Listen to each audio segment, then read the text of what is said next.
Shut up, fool!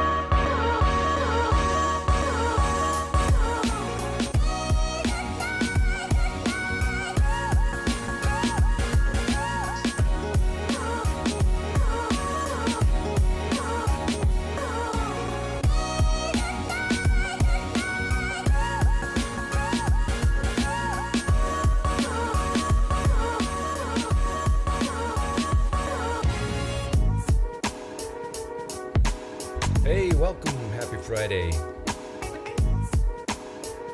Going to go out to eat in a couple hours, but I thought, until then, let's have some fun with spreadsheets. No, I'm not going to bore you with spreadsheets, but I will show you one. I'm trying to think what's the best way to make this interesting.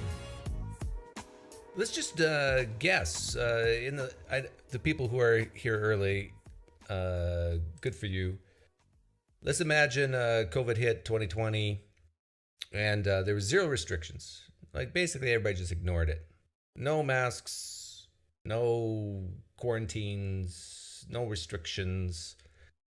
How many more people would have died? What's your guess? Nobody knows the answer, of course. So don't think I don't know. You don't know. Only God knows. The God that doesn't exist. But according to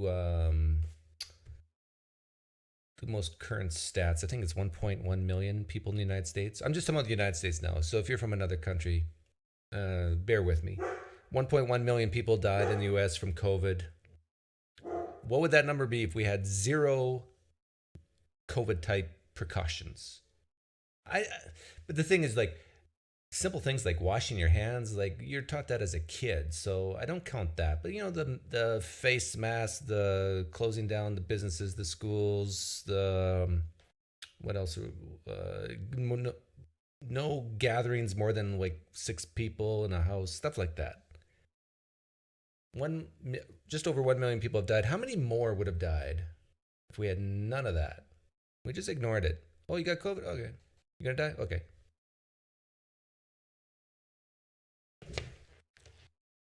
I'm curious to know, give your answer in millions. Instead of 1 million who that actually died over the last few years, what if we had zero restrictions? Let's assume we didn't even have a vaccine. That 1 million would have gone to what?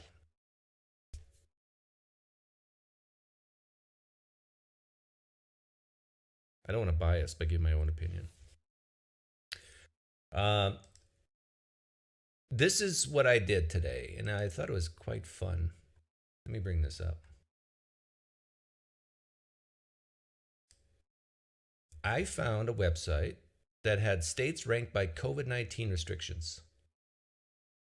And they did it on 14 metrics, ranging from requirement to wearing face masks in public to restrictions on large gatherings.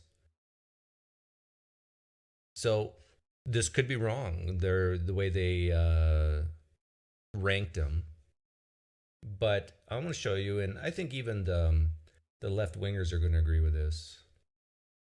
Let me see. Let's go about like that. So anybody who's lived in the United States, you got a good feel for what kind of restrictions there were. So this is 50 states and Washington, D.C. ranked from the fewest to the most COVID-19 restrictions. So we have Iowa, South Carolina, Oklahoma. These are states with few restrictions. Idaho, South Dakota, Alaska, Utah, Florida. Like, this seems reasonable, right? Everybody remembers how Florida is like the evil red state. Tennessee. Oh yeah, if you've been in Tennessee, like almost nothing. North Dakota, those farmers, they don't know. Now let's go the other direction. The most restrictive states: Virginia, Vermont, DC, Hawaii, California. Oh yeah, this makes sense. Massachusetts. Oh yeah. North Carolina. New Mexico is a little surprising. Colorado, oh yeah, there are a bunch of hippies there. Washington, Connecticut, Maine, New York. This seems reasonable, right? You got all the smart states down here and all the stupid ones up here. That seems reasonable. Okay, so what I did is I took these rankings of restrictions and I made a little spreadsheet. And let me get rid of that and add this. So what I did is, you know how a lot of studies they use quartiles? I did quartiles. And so what I did is I said, okay, let me look at the 10 least restrictive states and look at the actual number of deaths of each state as of today, real-time data, and their populations as of the last, I think, 2020 census. So this is probably a little off. And then what I did is I took this number divided by this number. Okay, so I did that for the top 10 losers, the loser states. No, hardly any COVID restrictions. You know, the farmer type. So I'll tough it out. I don't need no stinking mask. Actually, yeah, quartile would be 25% of 51, which is I rounded up to 13. I did 13 states.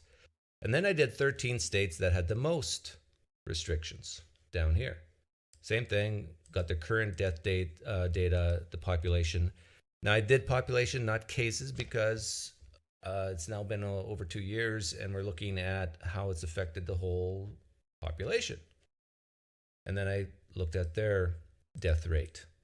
And then what I did is I took the death rate of the 13 least COVID restricted states and I got an answer right here.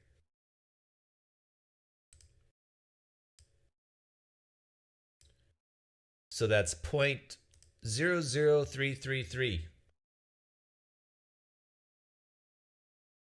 That's 0.333% of the population. Got it? And then what I did is I took the average of the most restrictive states. And look at it, it's lower. 0.00261. So guess what, you conservatives? Lives were saved by having masks and shutting down things and all those restrictions. Lives were saved. You silly people. You silly Republicans. Now, question is how many lives? Question is how many lives were saved? I don't know why my voice cracked there. Because this is in terms of decimals, like percent. Like most of you guys in here right now, they don't even understand these numbers because you work with crayons and colors and shapes at work and school. And so you don't really are not familiar with numbers. Well, let's take a calculator out. Well, I don't need a calculator. I'm on Excel. Okay, so let's take this number minus this number. That's the difference in the percent death rate.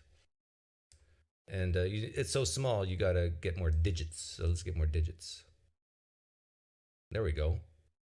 So this represents how much better those restrictive blue states are. Most of them are blue. Are all of them blue? Virginia, that's blue, blue, blue, blue, blue, blue. North Carolina's red, right? Am I? Help me out. I'm new to this citizenship thing. I think it's red. New Mexico's blue though, right? Blue, blue, blue, blue, blue, blue.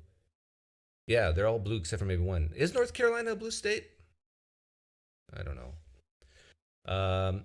So this is the percent betterness, or in decimal form. And then let's take that, what's the population of the United States?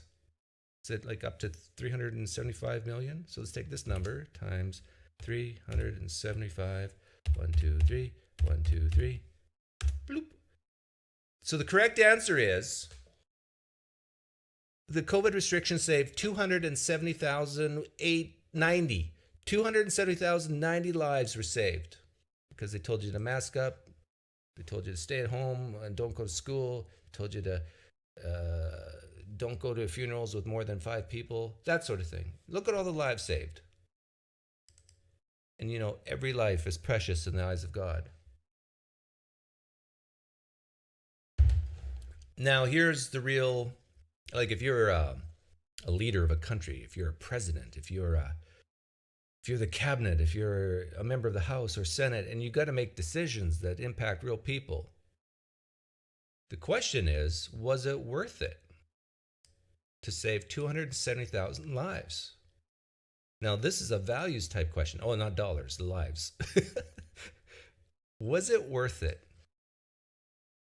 to have those COVID restrictions? Was it worth it for these states, the top quartile of restrictiveness, to act differently than the bottom quartile of restrictiveness? Was it worth 270,000 lives? Well, I say no, because I hate humans. No, it's not because I hate humans. Every life is probably a tragic life. Maybe some people, it was better than that they were dead. But I have another spreadsheet here. Oh, you can't see it. But the current data of deaths, like who are these people dying? Like, do we need them?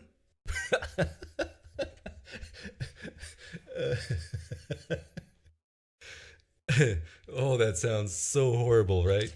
But let's get all the emotions out. Let's just look at the facts here. We know that about 80%, currently it's at, I just did the data, it's 88%, but over the last couple of years, it's roughly 80% of the people who die are over 65.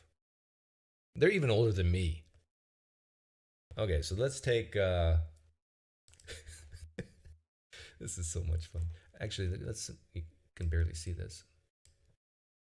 Let's take this number here. This is the total number of deaths saved by being a blue state and being highly restrictive. Let's take this number here and times by 20%, because that's the number of young people that died, under 65. 54,000. Is that worth it?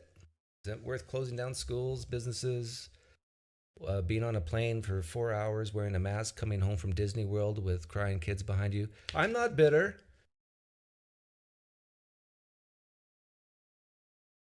Is it worth saving 54,000? Because, let's be honest, 80% did the country a favor. We don't have to pay them Social Security anymore.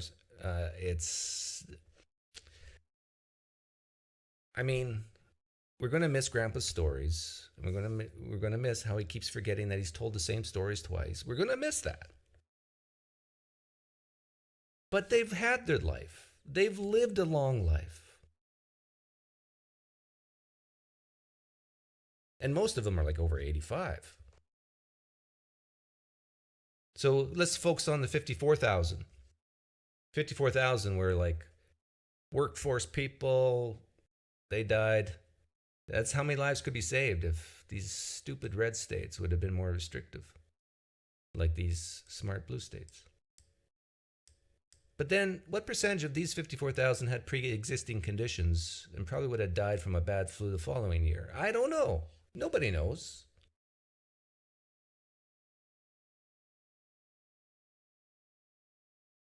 What percentage of these were fat? We know that being fat increases your risks of severe complications and death from COVID. Maybe what percentage of these 54,000 stuffed their faces with Big Macs and cheesecake? Am I saying they deserve to die? No. I'm just saying that there's other factors to look at. So the question is, the high restrictions, like I remember my son, he's in drama. His musical that he was a lead in was canceled in 2020, and I was really sad. Was canceling my son's drama class to save 270,000 old people worth it? 220,000 old people worth it? But remember, and it's not just my son. It's my son in situations like that times millions and millions and millions of people. Is it worth shutting down, having the high restrictions, for when your grandpa does die, that you can't even hold his hand as he passes away and be there for him. That's happened to a lot of people. Everybody's answer is going to be different on this one because this is a values question. It's not a facts question. And then you got to look at the downside of the high restrictions. What's the downside? Some might say there is no downside because you're saving 270,000 lives. But the downside is a lot of kids went nuts. Like literally crazy. And not just kids, adults too. But kids in high school, socialness is a huge thing. You know how many kids didn't get to go to their graduation in 2020? Their high school graduation? Was it worth 270,000 lives?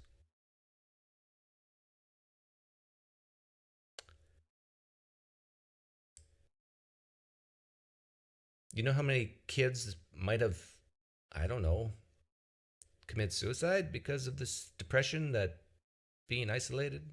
I don't know what the exact numbers are. But wouldn't you have to subtract any suicide from the anxieties and the depression caused from COVID and isolation? Wouldn't you have to subtract that from this number, to be fair? I think you would. So, I don't know. In my opinion, it wasn't worth it. And here's another thing that someone very smartly pointed out very early on in this live stream, that even a state saying mask up, what percentage of people use it properly? Now, there's still a benefit, as my spreadsheet shows. There's a benefit to masking up, but what percentage of people actually know how to do it? And for the people who don't know how to wear a mask properly and are constantly fiddling with it because they didn't put it on right, and they're constantly touching their face to fix their mask. Like, how do you account for that? One could argue that wearing no mask might be safer than wearing a mask improperly and then constantly touching yourself in the face.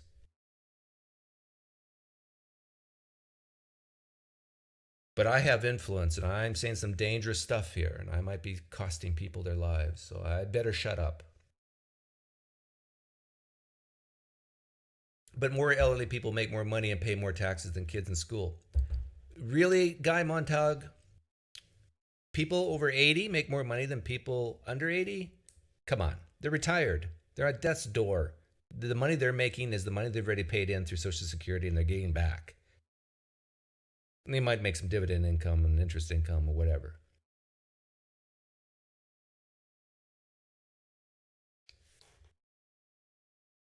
Oh yeah, I gotta focus. I want to see how riled up I've gotten people. At my workplace, no one cared about masks, says Rami.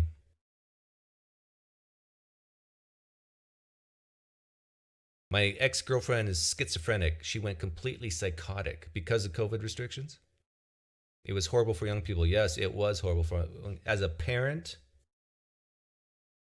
I mean, you weep at the lost 2020.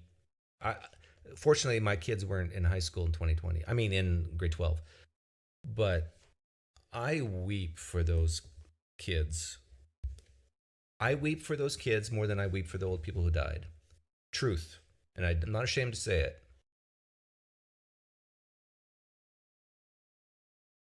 Seriously, I feel more for the kids who didn't, one of the biggest days in their life, a graduation, prom, that whole thing.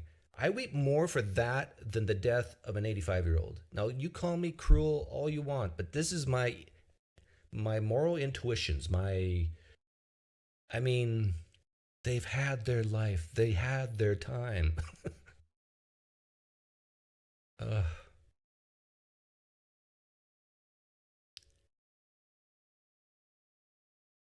Pine Creek makes a point. There would be fewer boomers if we had no restrictions. Yeah, kill them off, right? Or no, do they call them boomers at that old, like at 80? Question from Germania: how many more deaths would there have been without all the precautions? Well, that's what I'm asking.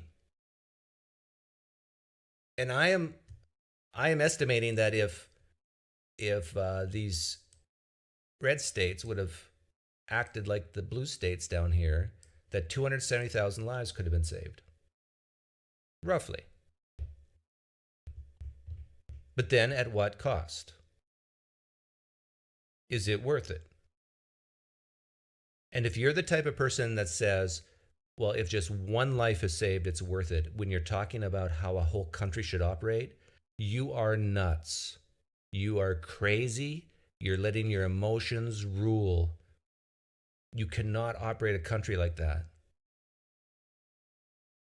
But then it becomes a values question of, well, how many lives does it take before everyone has to change? In my opinion, 270,000 isn't it. In a country with 375 million people.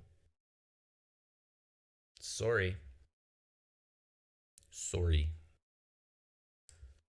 For some people, it is it. Like, if it's 10,000, yep, that's worth shutting the whole country down.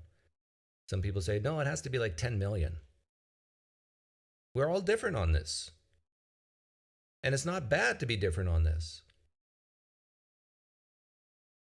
Doug, is the COVID death thing like a trolley problem? No, I don't think so, because I think most people answer the same way with the trolley problem. That they can rationally say, okay, flip the switch, but they couldn't do it themselves. Most people answer that way. But I think on a question like this, I think even everyone here, even if you're in the same political party, have different answers on this. You would have a different risk threshold.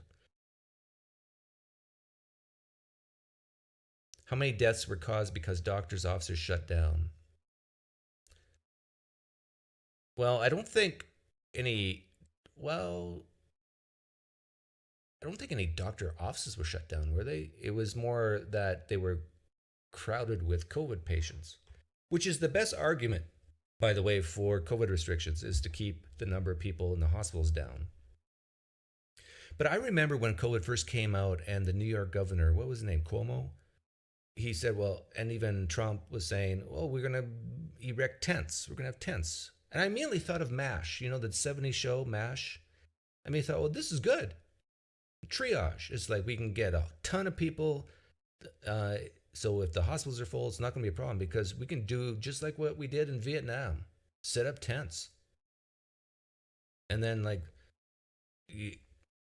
I can't imagine COVID being worse than the war scene in Vietnam, or Korea, I should say. Was it Korea or Vietnam, MASH? Oh, it's been so long. It was Korea, right? The Korean War? But they never did it, did they? They never did put the tents up. During the lockdowns in Canada, I was actually making more money than when I was working. Well, for content creators on YouTube, COVID was very good because people were all online. It was great for Amazon too. They bought stuff online. Okay, I want to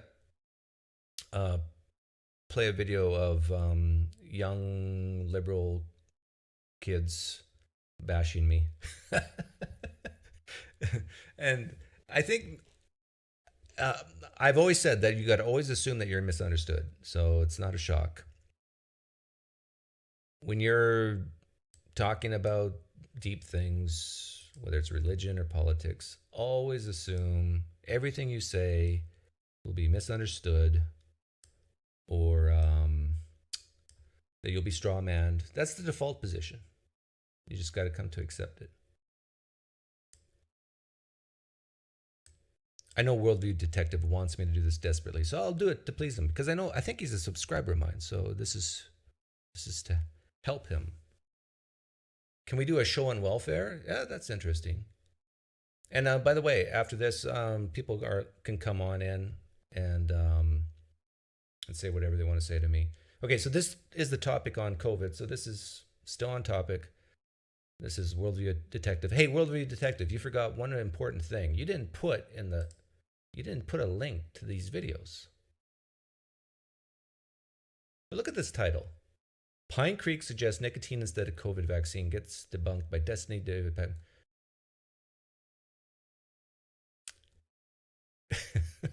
Have I ever said take nicotine instead of COVID? No. But anyhow, well, let's see what he has to say. Deaths is nothing. But we can do that for the Holocaust too. 6 million people is nothing. If you want to help prevent bad outcomes from COVID, go to Costco and buy some nicotine gum. I regret getting the vaccine because I think. Oh, okay, interesting. Yeah. Okay. So, before the vaccine came out, I was in support of it. Blah blah blah. But this is like one of these personal experience things where it's really powerful. And I think your So let me be clear here. I was talking about me personally. comment that murderers are composed of Democrats is wrong. I worked in a prison, or I interned in a prison. They're all freaking right of Trump. All the prisoners are freaking right at the trumpet. We know that's not true. The reason why you say I'm wrong is because you went to a jail and your personal experience was that everybody can hear what you're doing, Doug. So he's putting this as you can't use personal experience as a good indicator of truth, I think is the point he's trying to make. But the difference is I'm talking about just my own personal experience. And this is why, and I know Christians will say, well, I've had this experience of God or whatever. I never, ever, I don't think I do, question that they've had some type of experience. The question is the attribution of it I disagree with. And people are free to disagree with the attribution of my experiences. So if I say COVID caused me to have blood clots in my head, which I do believe, but I'm not married to it. My confidence is not high on it. But there are studies out there to support what I'm saying, but that doesn't mean anything. Yeah, you're right. But I'm just telling you that this is what I'm experiencing. This is my attribution. Could my attribution be wrong? Yes.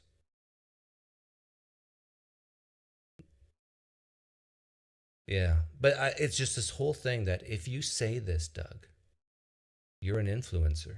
You can cause people to make bad choices for themselves. Well, think about this with religion. If I'm such a big influencer and I'm telling people Christianity is false, what if Christianity is true? I mean, not only are they going to die here on earth, but they're going to go to hell if hell is true as well. I mean, I should stop saying dangerous stuff, right? I shouldn't even bash Christianity anymore because what's at stake?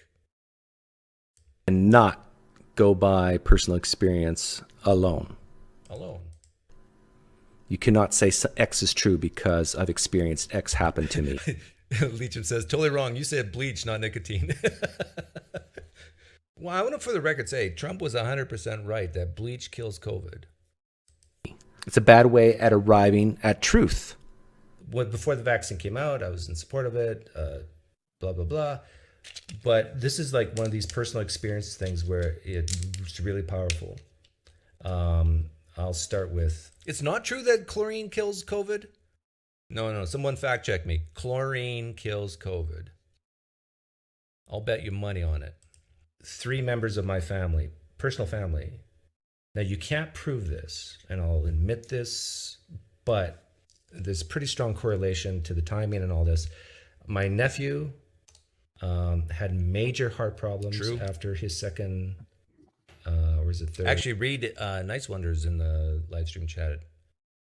And wasn't it you, Reed, who said to me that you had a close friend or a friend who got a COVID shot, vaccine shot, and then 2 days later died? And is he a young man? You can't say that, Doug. Don't say that in public. Don't, because what you're inferring, no, don't say that. You're going to kill lives if you say that. But isn't it true? Reed, was it like 2 days, 1 day, 3 days? Dose.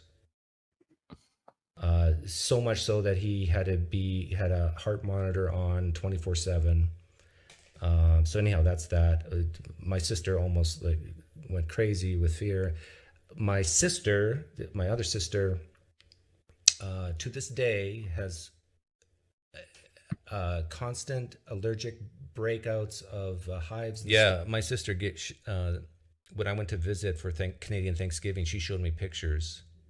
She still has it, but she showed me pictures of her worst moments. I didn't even recognize her. She had such an allergic reaction to the vaccine that she was unrecognizable. Her face was a melon, and then she had pictures of her back. Doug, don't say this, because what you're going to do is you're going to have people who are less likely to take the vaccine, and you're killing people. Just be quiet, Doug. I'm just telling you the truth. I'm not saying it is 100% sure that the vaccine did this, but it's pretty probable. Stuff to the point where it blisters and bleeds, and it's unbelievable, painful, and I think even doctors admit this, that you can get allergic reactions to the vaccine. Like, this is not a big issue. I mean, it's a big issue, but it's not controversial. And just terrible. And then for me personally, a month or two after I got my second dose, this happened last year, I had, number one, a horrible experience with it, hallucinated, like not just felt bad, I hallucinated. And you know what I hallucinated? Because the day before I got the jab, I had a Muslim apologist on my show. And then I got the vaccine, went home, started feeling icky, went to bed, and I was the whole bed was soaked wet, and I was hallucinating that I was trapped with a Muslim apologist in the room. I tell you guys, this is not good. This is one of the worst reactions to the vaccine that's ever happened besides death, is to being trapped in a room with a Muslim apologist. And he was right there. I saw him. This was a real hallucination. This is just not like a dream. I've had hallucinations before on Percocet after my knee surgery, and it's just as real as me talking to you right now, me holding this cup. It's scary how the brain can play tricks. Like I was on Percocet, and I've been on Percocet before, and I know what hallucinations are like. I hallucinated on it, and then over the next, and even to this day, I've had extreme problems with my extremities, like tingling sensations. And then a couple months after that, in fact, it was right after a live stream. Yeah, I think most people know the story, but yeah, I had problems with my head, imbalance and whatever. I've seen several doctors. Nobody figured out what's going on. Nobody helped me. Tried changing my diet, tried changing everything, tried different pain medications. Nothing helped. Checked my eyes, checked my nose, checked my throat, checked my ears, MRI scans, CT scans, found nothing. And then I gave my symptoms out to the left is going to hate this, but I love that they hate it. And then I gave my symptoms out to the public, to 300-400 people watching a live stream. And a guy said, my mom had symptoms like this. It's like tiny blood clots in the, it could be tiny blood clots in the brain. Take something that dissolves blood clots, which are proteins, which is trypsin that your pancreas makes. But if your pancreas doesn't make enough, it could linger. And so I did. I started taking it. 2 days later, I felt much better. By a week later, almost 100%. 2 weeks later, 100%. So I think the trypsin slowly dissolved any blood clots I had in my head. And I was quite sure that it was something to do with the vascular, because when I was live streaming, when I had this problem, when the cognitive load was high, the imbalance was high, the headaches were high, it was definitely something in here. The thing is, though, like, there's this fear from some people that you can't even try harmless remedies. Like, I'm against holistic medicine, because the concentration is so low. It's a placebo. But I'm not against placebos, so maybe I'm contradicting myself. But if someone, in fact, talking about MASH, there's a scene from MASH in the 70s where they ran out of morphine and they had a whole crew of injured people, and they started passing pills, say, hey, only take half because this is a new powerful drug for pain. And it helped. So all I know is this. I tried a ton of other stuff. I tried trypsin and it went away. And trypsin is not harmful for you. So why not? I would say a lot of science, when coming up with theories, is starting with trial and error. It's like, I have this idea, let's try it. Oops, that didn't work.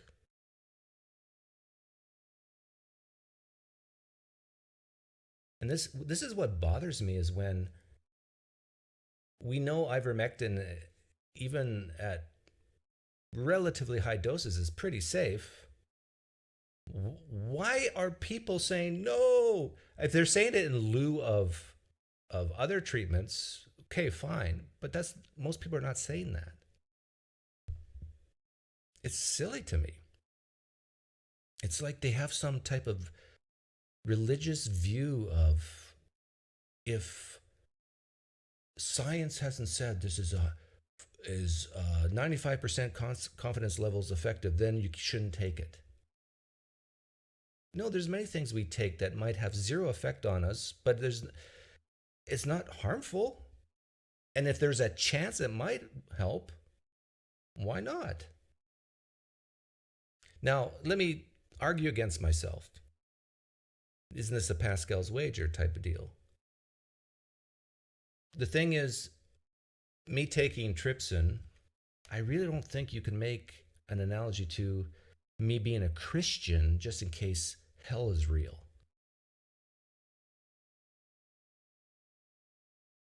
I mean, I don't have to give 10% of my income to buy trypsin.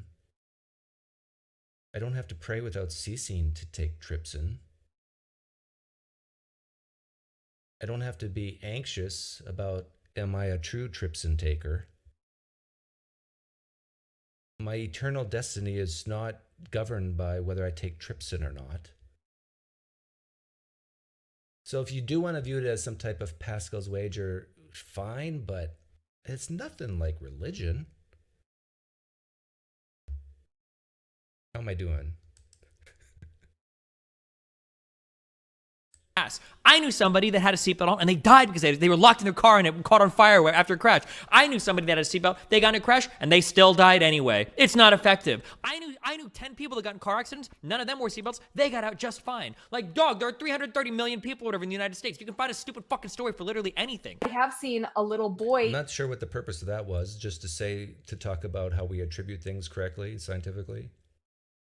Healed of an incurable disease by Jesus, and he might have died if, I can, Rebecca, I'll speak for myself, but I probably am speaking for a lot of people when I say none of your stories impacts us. Yeah. And here's why. Because you're talking about stuff that can be easily explained in other ways. Maybe not easily, but in other ways. It could be the case, for instance. I'm not sure why he made that clip there. I think he was trying to get at that I'm just telling a story about my head or something. I remember that conversation, and I remember actually feeling bad and changing my mind, because I thought she was saying that she does healings on people and then tells them not to go to the doctor. And then she was, later on in that live stream, she said, no, they should still go to the doctor. And I think I apologized to her on that live stream.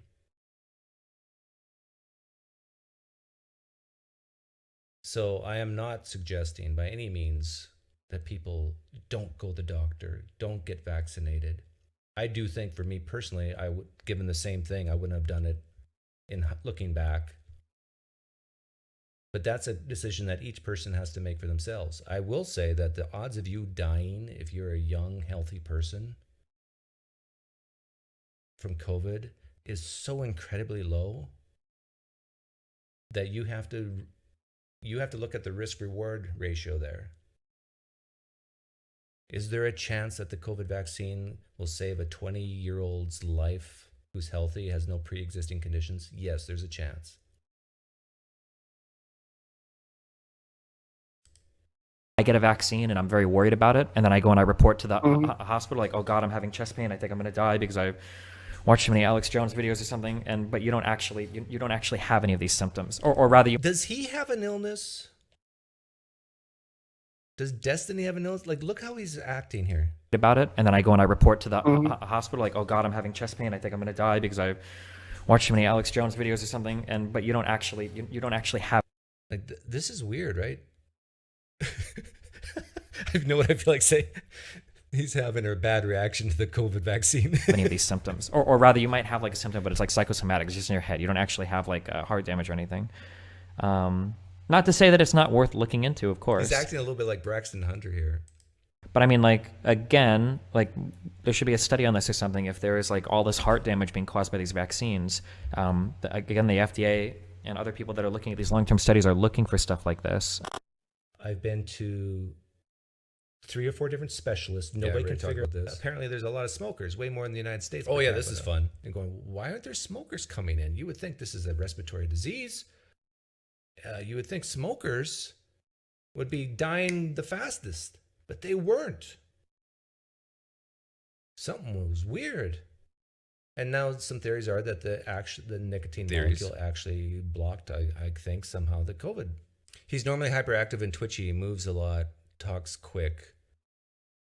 Yeah, well, I've seen Destiny. When I reviewed him the other day, he didn't seem that way, but on this clip, he seemed like he was on Ritalin or something, Adderall. Can you imagine saying, hey, everyone, if you're obese, hey, lose weight. That will help with COVID. But you know what? If you want to take up smoking, actually, no, don't take up smoking. If you want to help prevent bad outcomes from COVID. Okay, I admit, I was being facetious. I was being funny. But as far as I know, taking nicotine is not, it's addictive, yes. But if you're going to be addicted to anything, nicotine's not a bad choice. Because contrary to certain perceptions, I don't think it's carcinogenic. It can cause higher blood pressure. But beyond that, it's actually a pretty safe drug. But it is addictive. It's basically caffeine times 10. Go to Costco and buy some nicotine gum. First of all, your reaction to this headline, because it is quite shocking. And but by the way, this is true, that there was this weird puzzlement of why people who have nicotine in their system were less likely to be hospitalized in China. So he goes into this. But basically, he's just, Worldview Detective goes many minutes to say, see, but this is like, but smoking's bad, Doug. We don't want people to smoke. So even if this is true, no, don't say it out loud.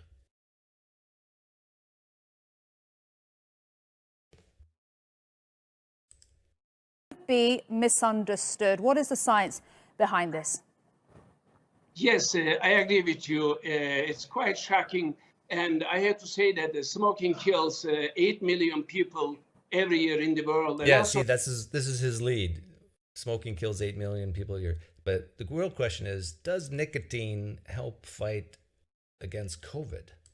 smoking is the #1 cause of the lung cancer. So smoking is damaging the alveoli cell line in smokers. So these people have underlying chronic lung disease like COPD. And also most of the smokers have poor pulmonary function. So most of the observations which were done in China, North America, and Europe showed that smokers are having really bad cytokine storm in the intensive care unit and with COVID disease. And death rates of the smokers in the ICU are 13 to 14 times higher than non-smokers. So this is very important observation. Therefore, I am very cautious.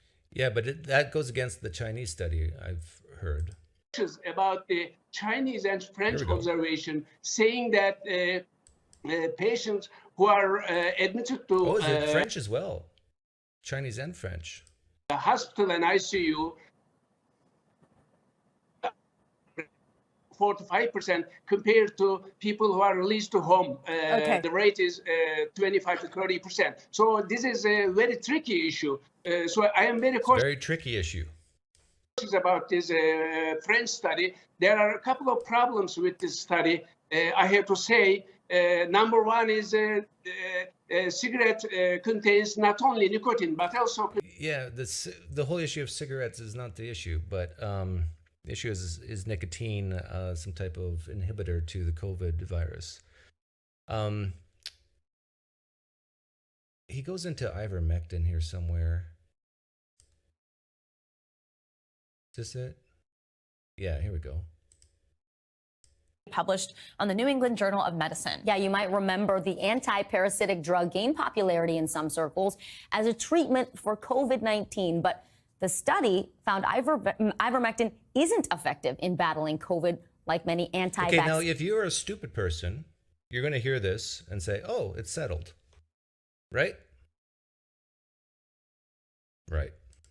Advocates promoted. What he says is ivermectin allowed as a treatment on August 13th is I think it was a speech that was picked up in some news organizations by Dr. Ozaki, who's chairman of the Tokyo Medical Association, except to say that Dr. Ozaki was saying that people should be able to get ivermectin and that perhaps they could get it through off-label prescriptions, they could have it imported and so on. So let's look at this. What's wrong with that? What's wrong with getting ivermectin as an addition to being vaccinated and other treatments? This question: who is Dr. Ozaki and who is the Tokyo Medical Association? So the Tokyo Medical Association is a private medical. Is this like denigrating the study people? Oh, maybe not. I don't know. Professional organization. Kind of like the American Medical Association, except it's regional. It's really for Tokyo and for the region around Tokyo. It's a child organization of the parent organization, which is the Japan Medical Association. Now, the Japan Medical Association didn't say anything about ivermectin. And they didn't say anything? Now, that's often misinterpreted too. Not saying anything is not saying that it doesn't do anything, right? Tokyo Medical Association has no policy-making authority. In fact, neither does the Japan Medical Association. So it didn't have the authority to allow ivermectin as treatment. It didn't have the authority. Both ivermectin and dexamethasone are prescribed domestically, however, is not approved as a treatment for coronavirus. Yeah, see, now stupid people would read that and say, oh, that means it doesn't help. No, it just means it's not approved. Like the FDA, let me see if I can bring this up.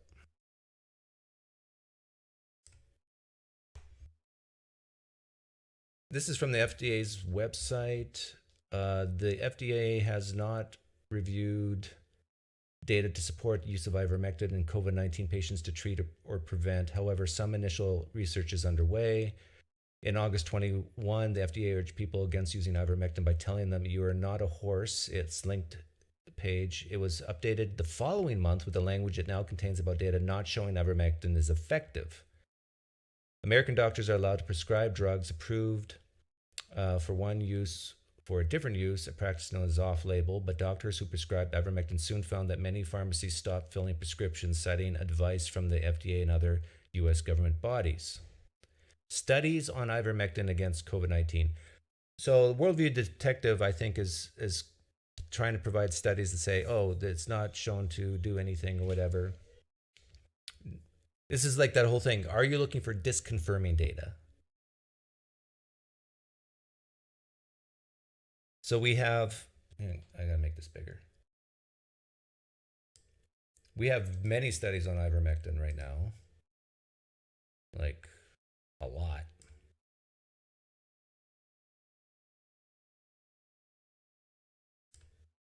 Here's all the studies.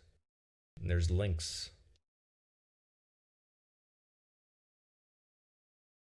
And they got positive, positive, positive outcome, meaning it helps. That it's shown statistically to help. Positive, positive, positive, positive, positive, positive, positive, mixed, mixed, mixed, mixed, mixed, not supportive, not supportive, not supportive, not supportive, not supportive, not supportive. So a guy like me looks at this and says, we don't know. You can't say one way or another. We got positive studies, we got mixed studies, we got non-supportive studies. But we do know ivermectin is cheap, it's safe when administered by a doctor, so why not take it? Can anyone answer that question? Like, what's the downside? The only downside I can think of is this greater good argument that people might take that in lieu of the vaccine, in lieu of other treatments. But a doctor can say, hey, don't do that. I encourage you not to do that. But I also encourage you to take ivermectin because we got some positive studies, at least, that it might help. And we got some that's mixed and some that says it won't help. But there's this, I don't know what's going on with society that they think that, well, if it's not 100% confirmed, then don't take it. But if it's shown to be safe, someone help me here. What am I missing?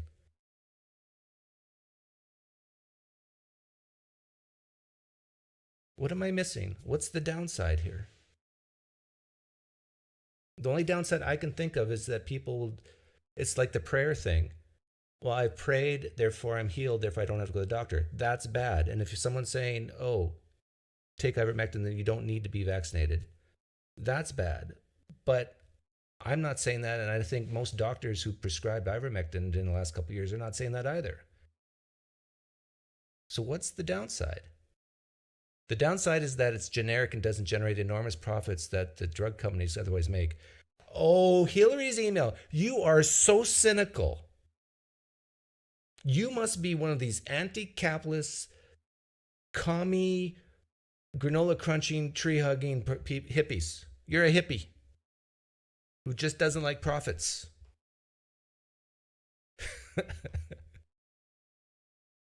Can someone answer my question? What's the downside of prescribing ivermectin?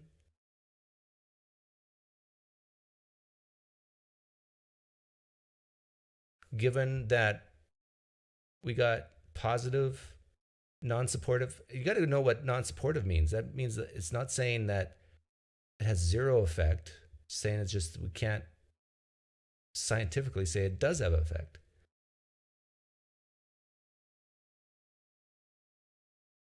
Is it all about money? So far, I'm not seeing anybody giving me an argument why, what the downside is. So all you people out there who were ridiculing people for taking ivermectin because it was horse medicine or something, you should feel bad given this.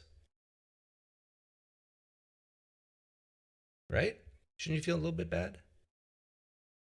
Given that we know it's a safe drug and we at least have half the studies. In fact, here they have a chart. Look at this chart.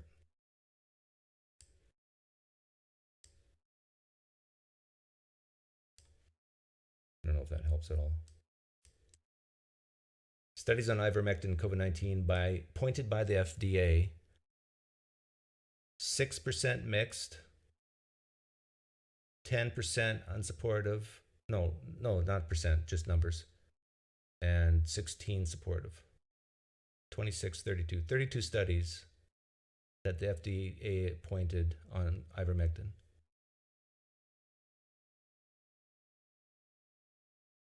I ridicule people who use essential oils to cure things too.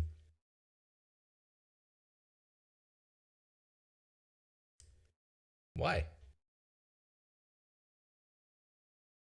Now, I think a good argument it would be if they're spending a tremendous amount of money on it and they're wasting money. But ivermectin's cheap. I think essential oils are expensive.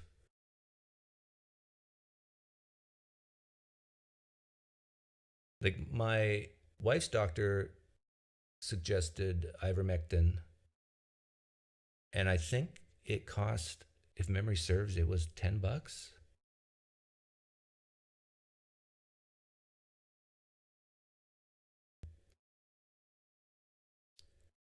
I'm open to hear your arguments. I think the only good argument I can think of is in lieu of argument. But nobody, I think, is making that argument.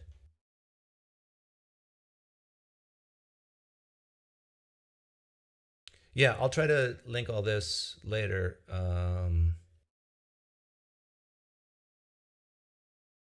There's like a ton of links here. Like you could spend weeks going through this stuff. Like every study has a link. And then comments or articles on the studies have links.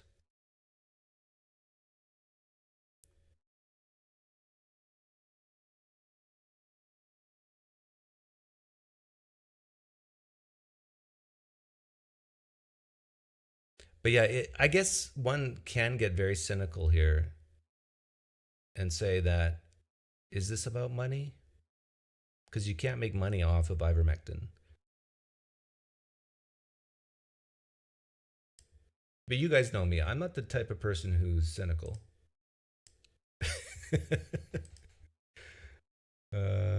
What else we got here?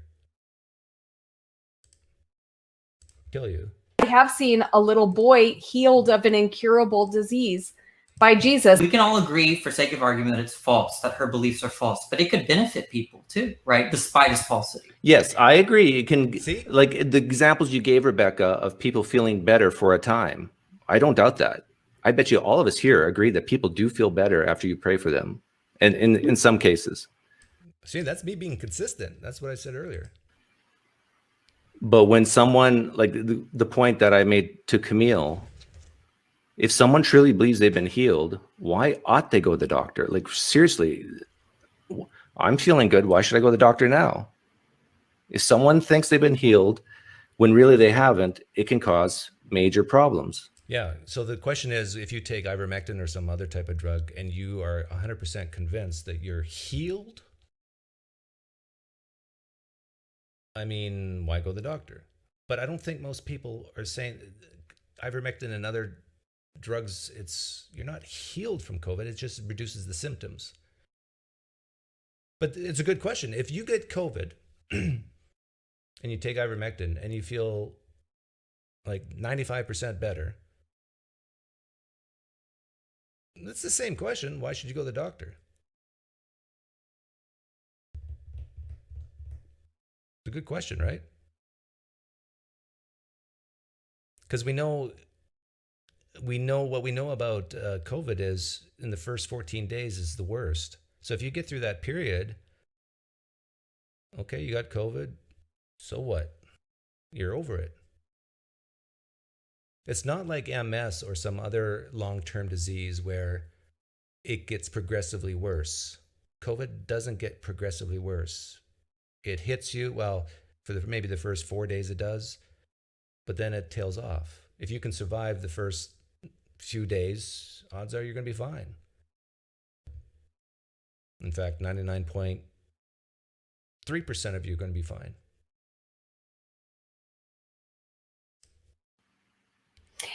Yeah, I mean, I understand your perspective, and I did not know that this topic was going to be this triggering for I don't know if it's any good, but shouldn't it be up to the doctors to decide what you take? Well, yes, jack of trades, but in the United States during 2020 at least, there was a lot of doctors who were prescribing ivermectin, and they were almost ostracized for it, at least in the online world. They were mocked for it. But why?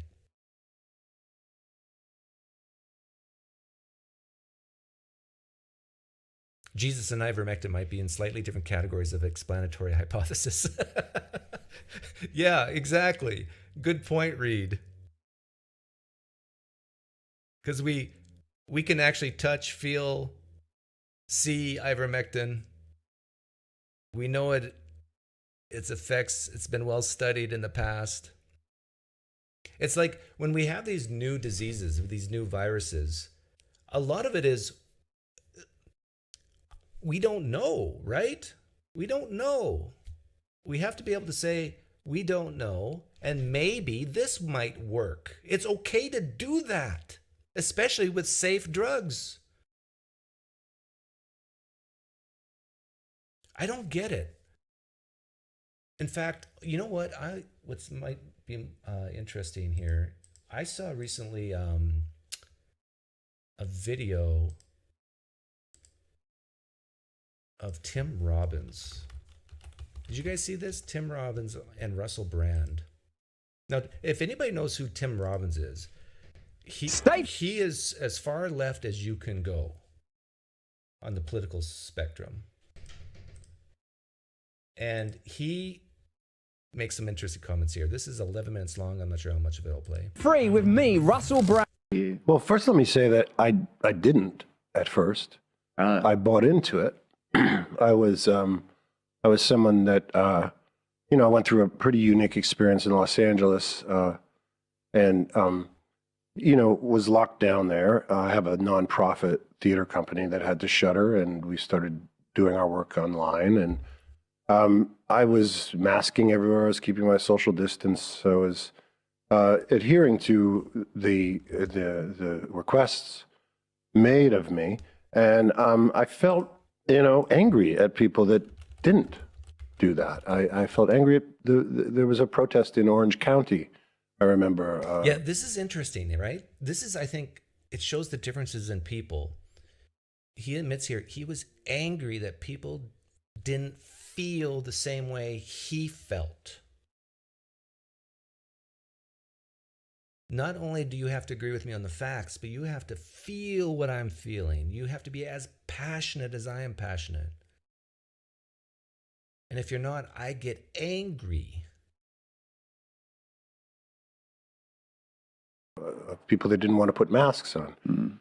Got very angry about that. And as time progressed, I eventually got out of Los Angeles. I drove cross country and saw areas of the country that were not adhering to the policies, and eventually wound up isolating myself in New York State for a good 7 months. And it wasn't until I came to the UK in January of 2021 that I started to have questions. And I was here on a job, and I noticed that people, this was in the midst of the worst part of the lockdown here, and I noticed a lot. How many people have seen this already? Let me know, because I find this very fascinating. People were not adhering, again, to these requests made by their government. And I thought, well, they're going to have a hard day coming up, that there'll be some serious death here. And, I kept my mask on, and I kept adhering to the policies. But it wasn't until much later that I started to have questions. And when I saw that there wasn't a huge death rate here after I'd witnessed personally what was happening, I started to wonder more and more. But this is like some other people will say, well, but there was a huge death rate. What's this Tim Robbins guy talking about? But this is different for different people. It's like if 300 people died, that's a huge death rate. If it's 30,000, it's okay. If it's 3 million in the whole world, that's some people, like quoting Worldview Detective quoted me saying that 15 million people in the world is nothing. Really, it isn't. Take 15 million divided by 7 billion, 7.5 billion, and see the number you get. It's really small. About what we were being told and whether it was true or not. And so it took a while for me to speak about it. I was staying in Soho, and I was there one Saturday morning, and I heard a lot of noise outside, and it was a protest, an anti-lockdown protest. And I went out. I had a bicycle, and I went out, and I joined the protest. Not because I was joining the protest, because I was curious about what was going on, and I started talking to people. And I saw the way that they were being described in the press, and it wasn't true. These were not, National Front Nazis. These were liberals and lefties and people that believed in personal. Yeah, like he's describing some really crazy, far out there left wingers who, like, if you don't mask up, you're a Nazi. And like, I think most left leaning people are not like that. Freedom. But probably the people he hangs around with are. And I began to educate myself, and I began to open my mind to what was going on. It was a very different political environment in the United States, very divisive, very much based on politics. If you were, well, it changed. At first, if you were a Democrat, when Trump was president. Listen to this. You weren't going to take. Stop talking in the live stream chat and listen to this. That vaccine because it was Trump's vaccine, and then that seemed to somehow change. It was kind of Orwellian. It was like we are no longer at war with East Asia. You guys remember that? Do you remember that? I do. My memory is the same as Tim Robbins' memory. It's like when Trump was president, this vaccine, skepticism. And then as soon as Trump left and Biden came in, that skepticism just went away. You guys remember that? That happened. This is a true story. Play back the tape. It was, now we were thinking about it a different way. And if you didn't take the vaccine, you were a Republican. And it wasn't that way here in England. There was a much more tolerant attitude towards the diversity of opinion. And so I was really grateful to have been in this experience so that I could get a different perspective. Actually, Nathan Kemp says, I remember Republicans booing Trump when he said, take the vaccine. Yes, it's true. The Republicans were going, boo to Trump. And then Trump says, take the vaccine. And in fact, the Republicans and the Democrats for a time were aligned for a I don't know, maybe a month or two. They were aligned. They both agreed. Boo on the vaccine. Too fast, too quick. Can't trust it. Boo, boo. Biden is elected president. Yay! Take the vaccine. And the Republicans kept on going, boo. The Republicans were at least consistent. The Democrats were flip-flopping. Not all Democrats were like that. I'm a little hyperbole. Was born of a kind of Swiftian travel, and you would be a good Gulliver because you are a giant in numerous contexts. But because I would say that kind of authoritarianism and the certainty that necessarily accompanies it was present in the media and the state dictates in this country also. What I find interesting, and again, laudable in what you've done, is that you've undertaken your own journey from what was a de facto position of, like, we were told it was a unique health emergency and that the measures undertaken were necessary in order to protect human life. What more noble goal could there be? But as this has unfolded, the position has to be amended. It's become clear that many of the original measures were not as rigidly undergirded as was first claimed. And in fact, as you have explained, there is a lot more political ideology at play than is perhaps wise, prudent, or even honest when the claim that's being made is that we are following science. That's irrefutable, evidence-based measures. So, Tim, what's so funny about all this is I think both these guys on a test would score like way more left of me, and it's like we're all simpatico here. I mean, this is all kumbaya. I agree with these guys, and I think they would agree with a lot of things I've said here in this live stream. And so it's possible. it's possible for us to get along and across this political divide. But for some people, it's just like, no, this is my tribe. I'm not budging. Your tribe bad, my tribe good. So if something like a pandemic becomes politicized to this degree, if conversation becomes shut down, if condemnation of unvaccinated people becomes as sanctioned, like, you know, on CNN when Don Lemon was saying that, you know, these people are idiots and we should shame them, when certain people were saying that they should be denied health care, when Joe Rogan was condemned for of having a conversation. Yeah, Joe Rogan was beat up by some people like crazy for just talking about it. It's like there's certain people on this planet who don't even want to hear it uttered. Don't even say the words because so many lives are at stake.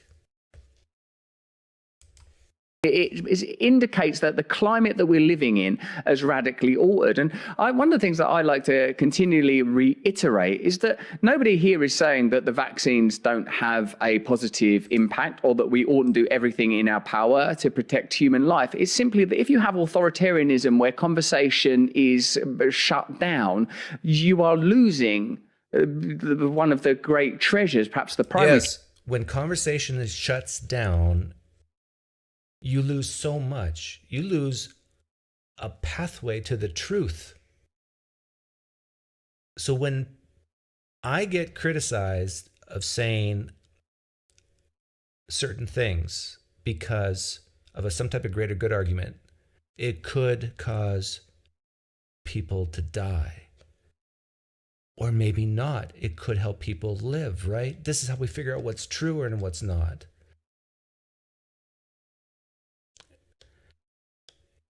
I mean, you have to put ideas out there into the ether. But I don't know. I'm trying to empathize. I'm trying to figure out what's going on in these mostly younger brains. Is it just because I'm not as fearful as them on things? I don't know.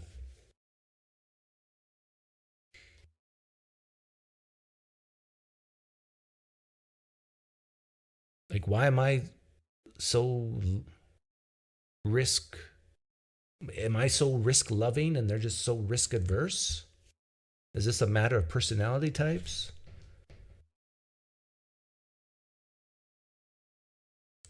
Treasure of democracy. Do you feel, Tim, that the pandemic revealed something about the nature of establishment power, the aesthetics of establishment power, and perhaps the way that liberalism itself is changing? Well, I think it started to reveal itself when we became aware of the... See, Charles B., like you made a comment here. Let me bring it up. It's an important comment. But I think it's a very dangerous comment that you make.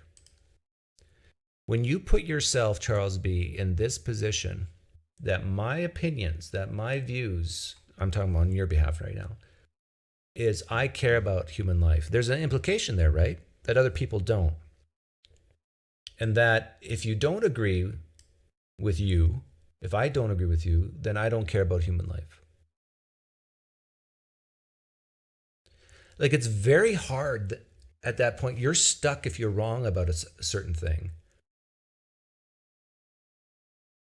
Like, when new evidence comes upon, I think you're more slow at belief revision because of this attitude of, but I care and you don't.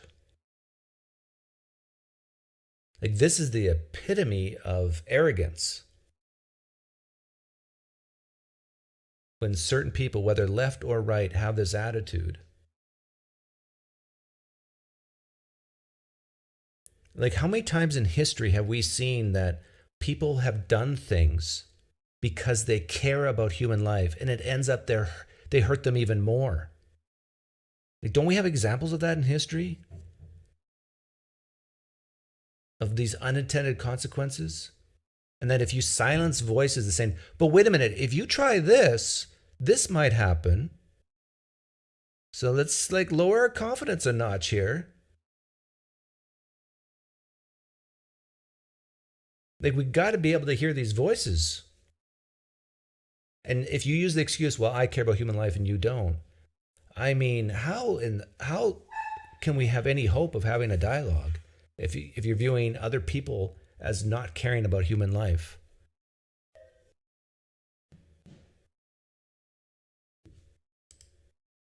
Idea that the vaccinated could spread it and catch it like the unvaccinated. So to continue the policy of lockdowns or mandates after that didn't seem to be following the science. It seemed to be following a political agenda. And so that's where I really started to have problems with it. There were a few instances that were really disturbing to me. One was when I believe it was the CDC or the FDA changed the definition of a vaccine on their website. Another was that. True story. Did you guys know that the definition of vaccine changed on the CDC website? And Tim Robbins noticed. Like when most people have in their head what a vaccine is, what comes to your mind? Like if you think like the polio vaccine or smallpox vaccine, whatever vaccine it is, what comes to your mind? That you won't get it. You won't get the disease if you have the vaccine. What does the COVID vaccine do? You can still get it. In fact, almost the same rate as someone who's not vaccinated. You can still spread it. The only thing that COVID vaccine does is it lowers the severity.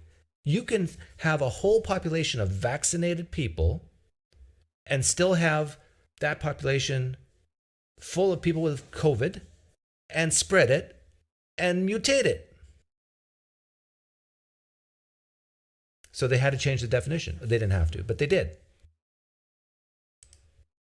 When they denied that natural immunity was something. So there was an awful lot of people that got COVID early on. I believe I did in February of 2020. Tim Robbins and I are exactly the same.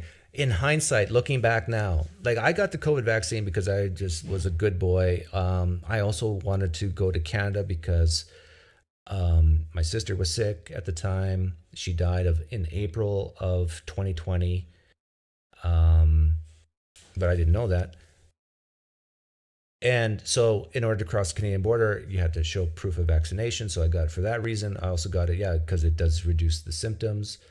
But now looking back, I'm exactly the same as Tim Robbins. I am quite sure I got it, one of the first people in the United States to get it. When I say one of the first people, I mean like thousands and thousands and thousands. It was February of 2020. And I was sick like I've never been sick before. And I felt it coming, and I said to my wife, get me this, this, this, and this, get the ice out, get the water out. I'm feeling this, and it's going to be bad. And it was. Actually, my son got it before me. He had a temperature of 105. Like when you took your hand and you wrapped it around his shin, like by his feet, it was hot. His whole body was burning up. We put ice around his whole body. And then like 48 hours later, he was fine. And then it hit me. And I'm quite sure both my son and I had COVID very early on. So now, looking back, let's say it's 2021 or 2022, looking back, I now am quite convinced I had COVID. And that the natural immunity was as good, if not better, than the vaccine. And thus, that variation, the Delta virus, I was protected against. I could still get it again, but it would be less severe. Just like with the COVID vaccine, you can still get COVID, but it would be less severe. And that's exactly what Tim Robbins is saying. Now, think about all the people who were demonized for not getting vaccinated, and they were confirmed to have had COVID already and got through it. Why are you demonizing them? Why?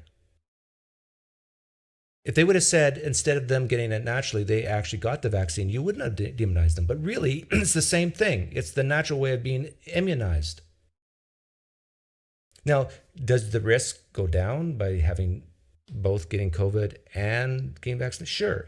But we're talking like tiny, tiny risk factors.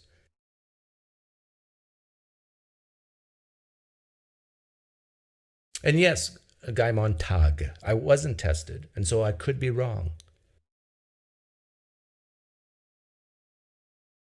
But there were people who were tested who had COVID and chose not to get the vaccine because of any potential side effects. And the risk is so low. Why get it? Given that getting the COVID vaccine does not stop the spread, does not stop you getting it, does not stop you from giving it to someone else. All it does is reduce the severity of the symptoms. So why get it if you've already had COVID? Because getting COVID the first time stops the severity of the symptoms too. Is there anything I'm saying right now that's factually false? Is there anything I just said that's factually false? I am willing to change my mind on it.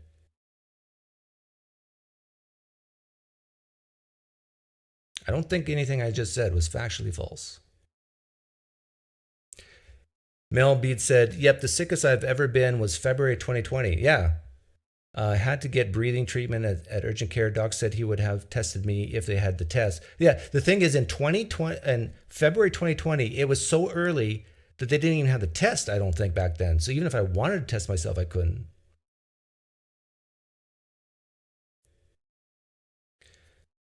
Actually, Guy Montag in the live stream chat is questioning the veracity of what I'm saying.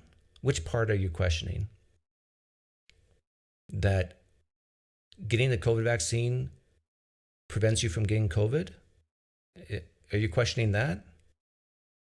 Or are you questioning that getting the COVID vaccine doesn't stop the spread of COVID? Are you questioning that?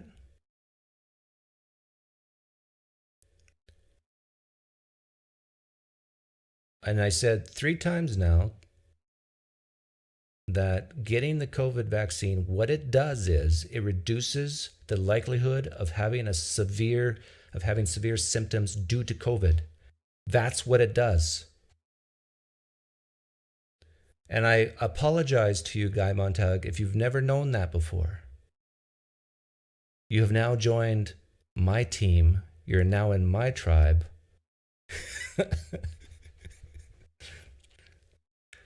Stephanie says, also remember how fragile the vaccines were supposed to be for storage temp. They only had a 6-month shelf life, and they really pushed them at that point. Yeah, I seem to remember that you had to, they always kept them refrigerated. But even the boosters now, what's the shelf life of a booster as far as helping reduce the severity? 3 months? 4 months? Actually look at the effectiveness curve of a booster shot. It might give you 3 or 4 months above 50% effectiveness.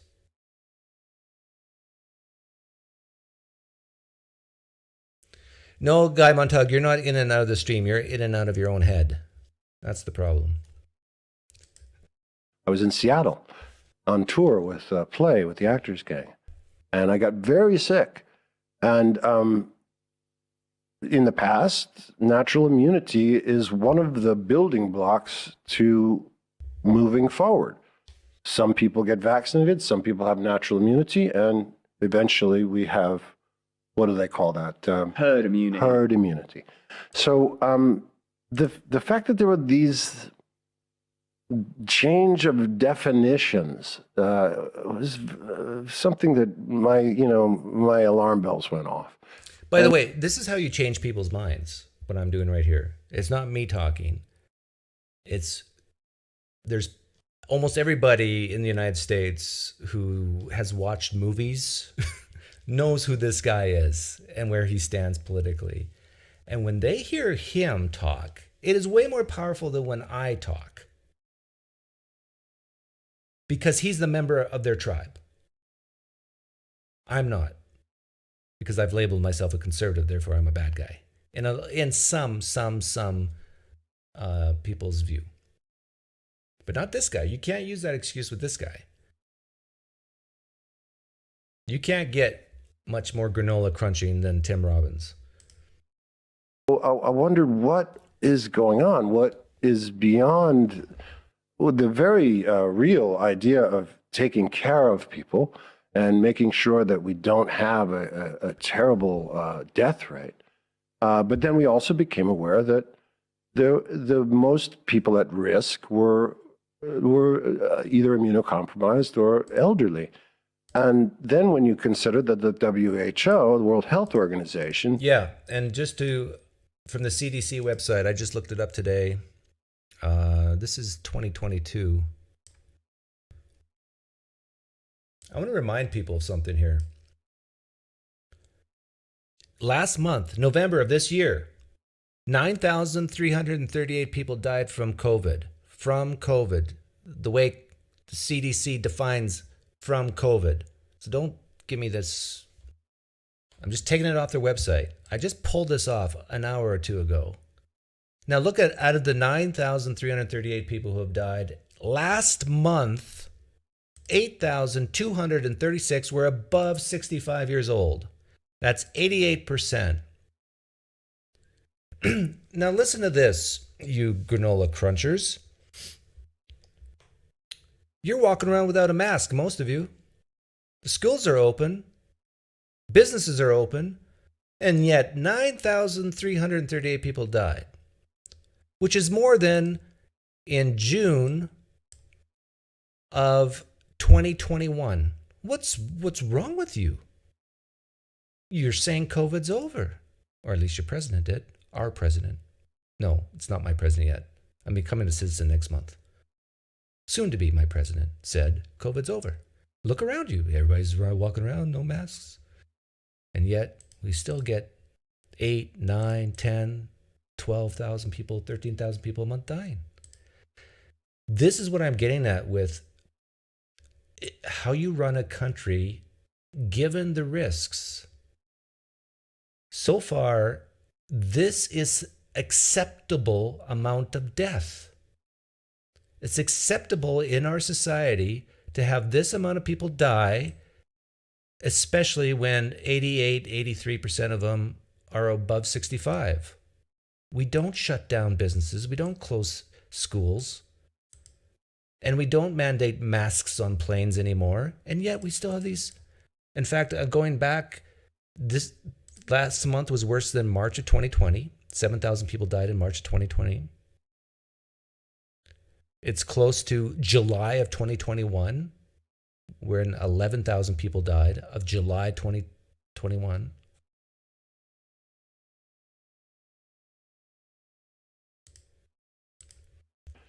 Changed its protocol on virus outbreaks, which in the past had been you lock down the vulnerable, you take care of them, you make sure they're taken care of, but you let society go on so that it can build its herd immunity. This was changed as well. We went into lockdown with healthy people and with children, and that didn't seem to be wise to me. So I'm not a scientist. I'm not a doctor. I don't know the intricacies of data on this. All I can respond to is as someone that is concerned about what the result of those doctrines, that policy had on us as human beings. And it's not good. We turned into tribal, angry, amen, vengeful people. Hallelujah. And I don't think that's something that is sustainable for the earth. Preach it. That we start demonizing people that don't agree with our particular health policies and turn them into monsters, turn them into pariahs, say that they don't deserve a hospital bed. I think about, people that have made bad mistakes in their lives where they take too many drugs and they overdose. And that's totally their choice. That's totally their responsibility. Yet we take care of them. Yet we bring them to the hospital. Yet we save their lives because we're compassionate, because we want to make sure that people live. And this turned. It turned into you should fucking die because you have not complied. Oh, he's talking to his fellow liberal friends. Yeah. Anyhow, does anybody want to talk to me? Does anybody want to come on? I can't imagine there's any pushback because everything that's been said has been so reasonable. Such fatherless behavior. Ooh, Jack of Trades. You cut deep.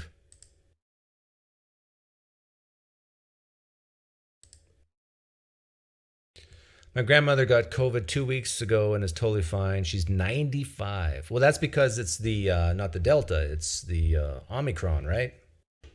Or whatever variant's in vogue.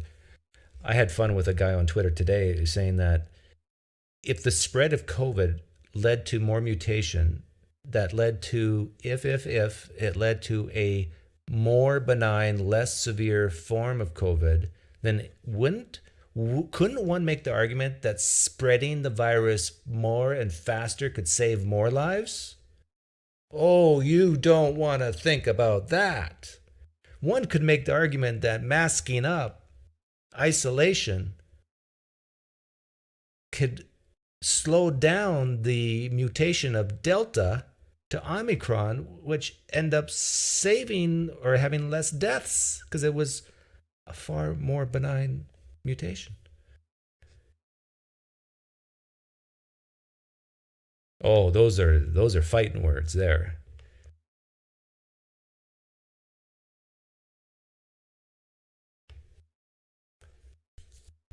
Two-thirds of the haters in chat should be logging in. Yeah, and let me help them.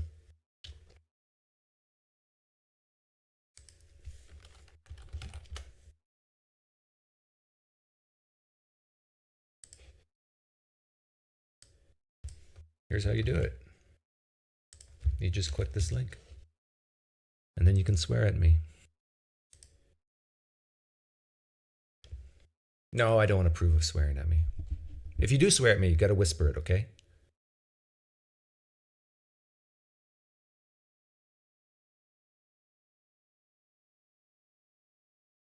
How have I been lured into rethinking my decision to get a vaccine based on a YouTube live stream? What am I even doing?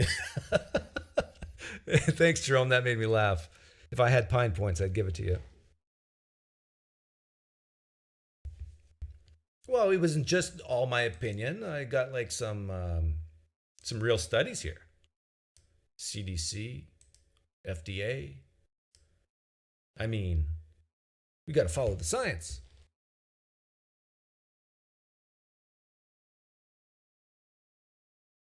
I do think some are overestimating the influence of Doug Cohn. Yeah, exactly, Stacy. Who am I? I'm Pine Creek. That's who I am.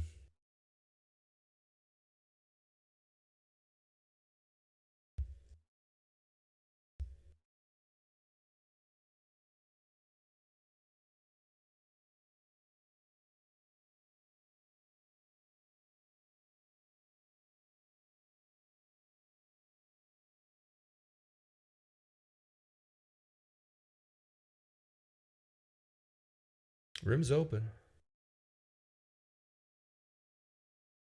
Can anybody tell me what I've done wrong? How many people have I killed just making this live stream? I wonder.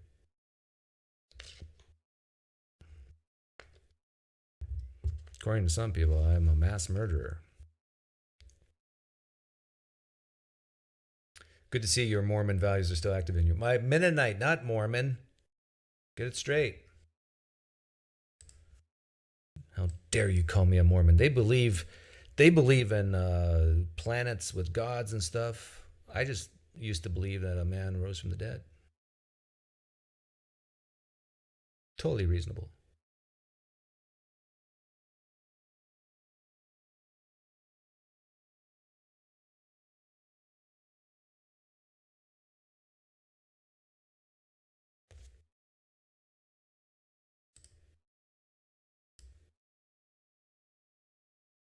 If you agree with me, you can come on too.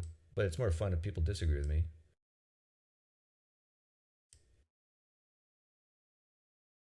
I know. See, here's another thing. Just by putting the word COVID in a live stream title, there's this idea of protection. We got to protect the public because Doug might be saying something wrong. Big Brother is here to protect you.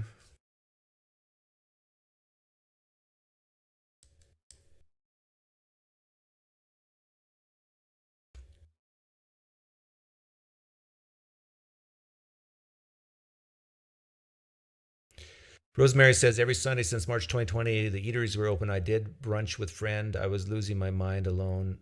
She was losing it from living with her parents. Yeah, I can believe it.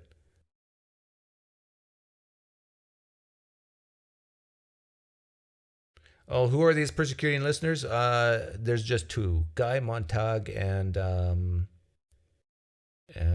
Charles B. They're the only two crazy ones in here.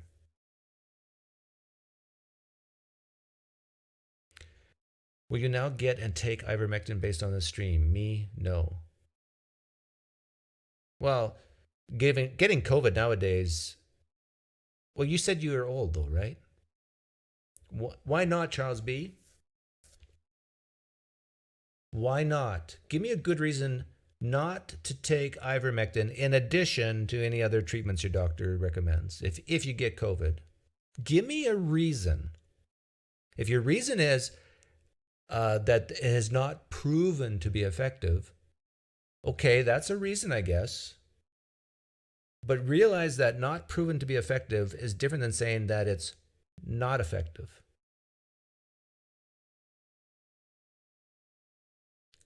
And given that this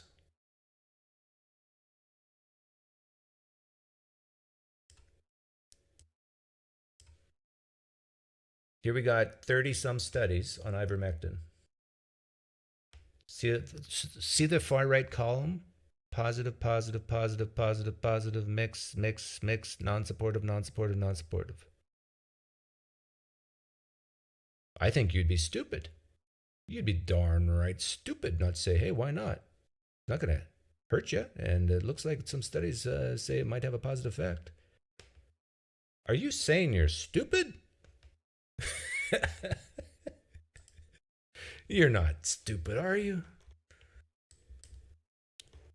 The thing is, Charles B, he's angry in the inside, I think, and he wants to disagree with me, but part of me says, maybe Doug's right. Would you take hydroxychloroquine? I don't know.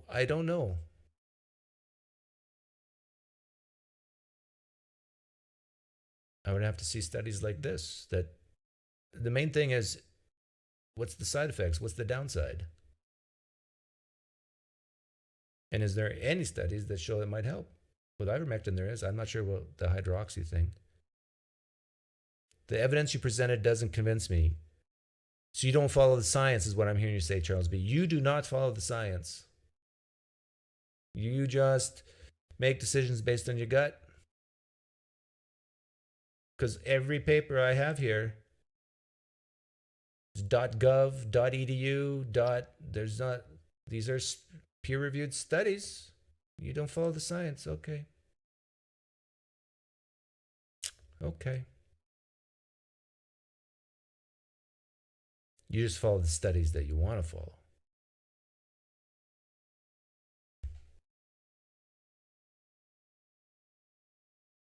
Oh, I converted Guy Montag. If it's a toss-up, why not use it?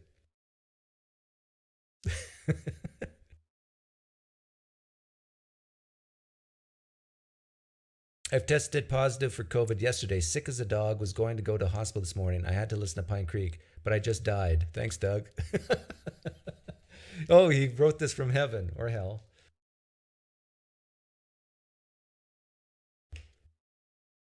The room's still open.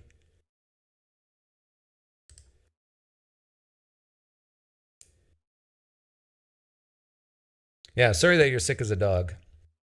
Hey, maybe what's your name? Steven. Call your doctor or email him right now and ask him to prescribe you some ivermectin.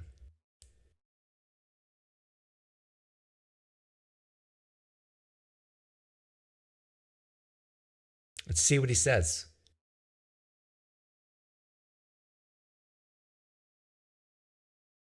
Charles B. keeps saying stupid stuff. I presented you like 30 some studies. Peer review. What more do you want? Well, my study beats your study in a fist fight.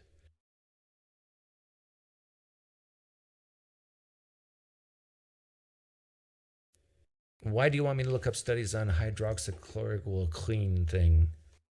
Why?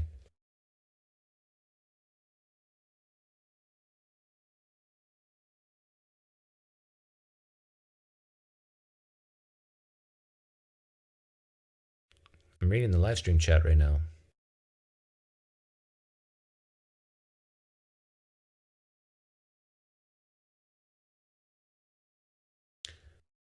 Seems like 66 of you are very reasonable out of the 68.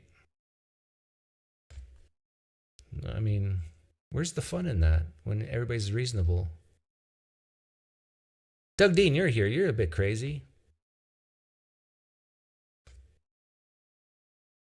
Just a scotch.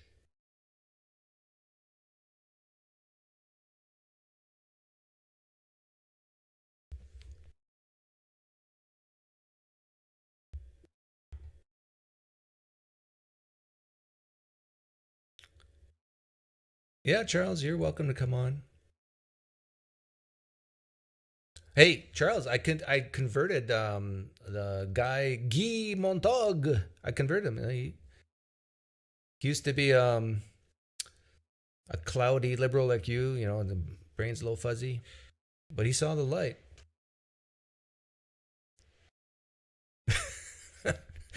Sure, what? Do you disagree with anything I said, Doug Dean?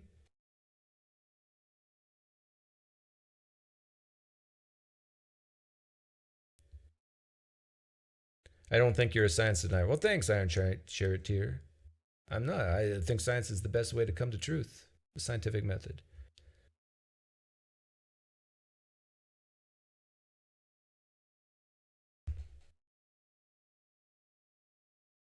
But I think people use science sometimes as a weapon.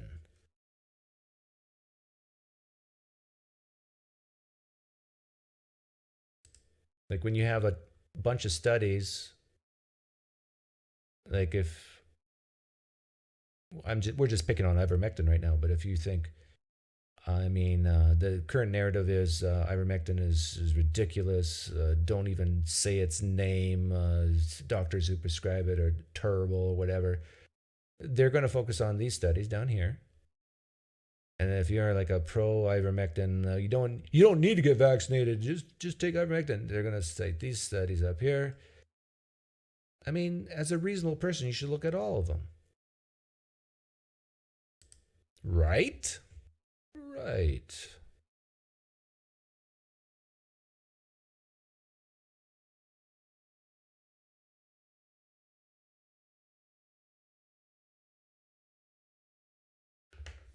Does Johnson & Johnson make ivermectin? I don't know.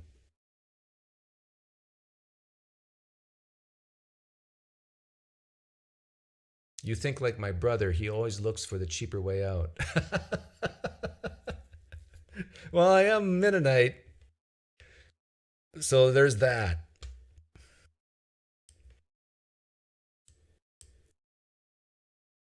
Did you look at all of them? No, I did not read all of them. That would take, when you say look, you mean read? You realize how long that would take? You could take a month. But I did read the summaries of, I don't know, 4 or 5 of them. If that makes you feel any better. On both sides, I looked at 1 or 2 that said positive, 1 or 2 that said mixed, 1 or 2 that said not supportive. Does that make you feel any better? Do I have to swear in a Bible I did that? I did that. What are the side effects of ivermectin? Diarrhea is the biggest one. 10% of patients will get diarrhea. And considering that you can get diarrhea from certain tacos sold in Arizona, not so bad. Not so bad of a side effect.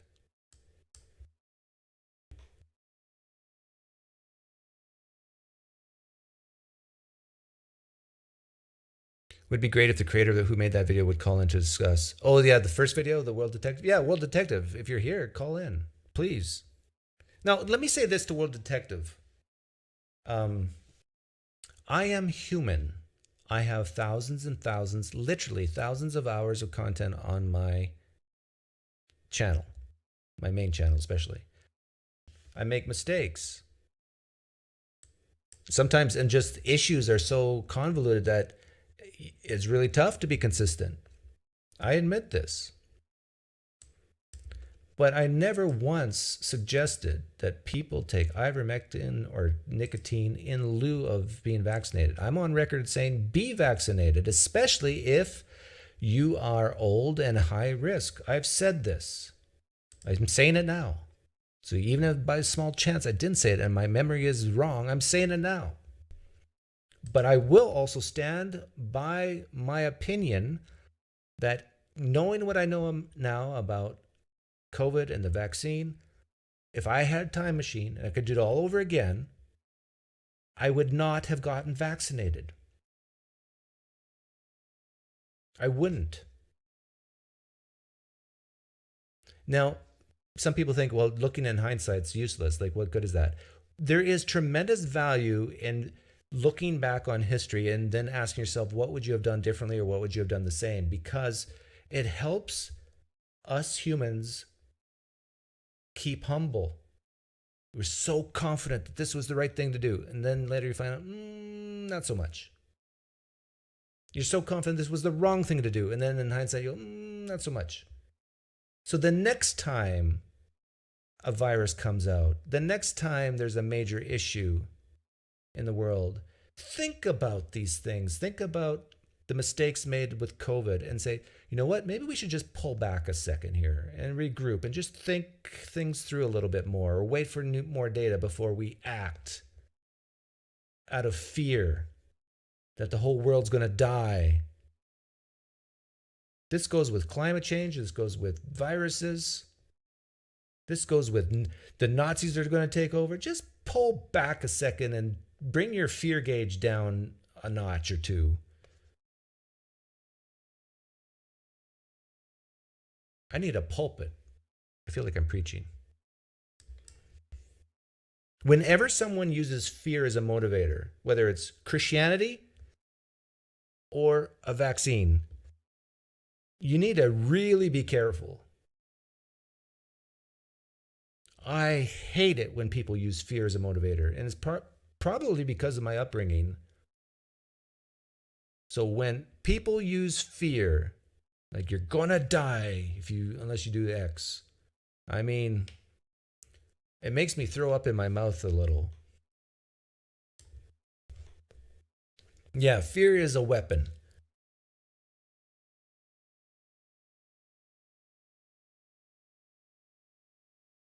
And you see this so often today in the political discourse, using fear. Fear of January 6th. Oh, I mean, we were so close to the whole country being crumbled. I mean, really? Like, someone needs to slap you on the face to wake you up. You listening, Destiny? You listening, Vosh?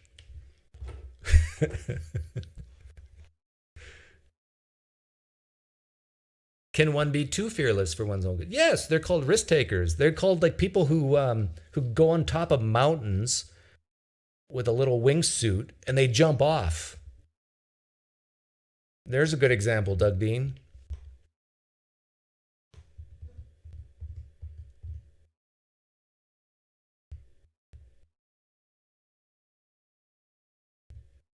Yeah, both extremes are bad.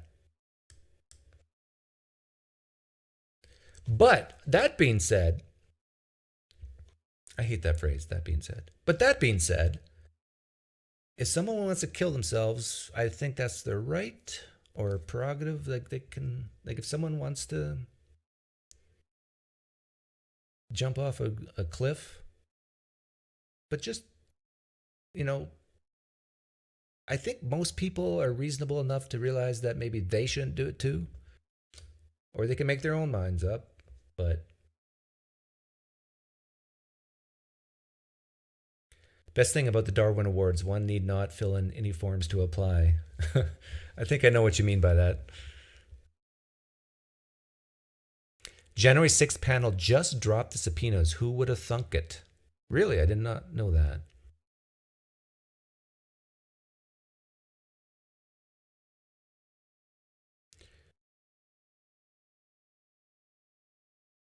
Thoughts on Gary V? No, I do not know Gary V. Should I know Gary V?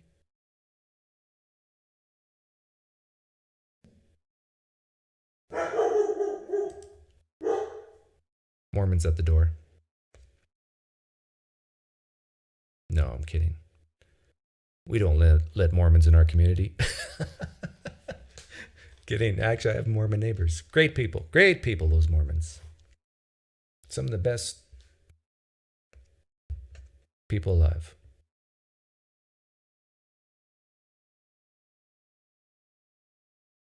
Are there any long-term trends we should fear? Yes. You should fear itself. The hyperbole, the tribalism, the you're going to kill people with your rhetoric. This is, if you're going to fear something, you should fear that. Just that whole idea of you have to be silenced, or you shouldn't be saying these things because you might be killing people with your words and your influence.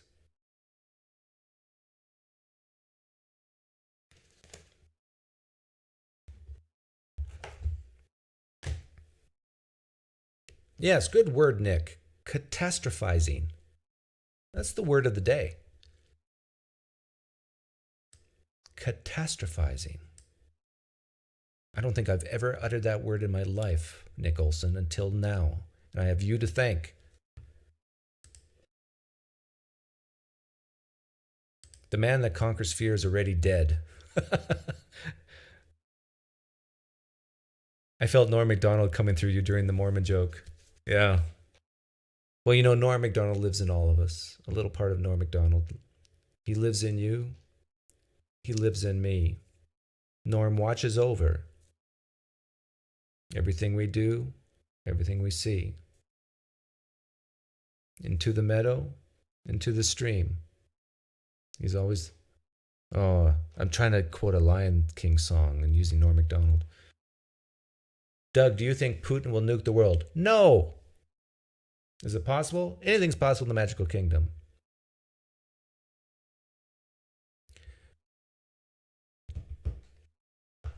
No.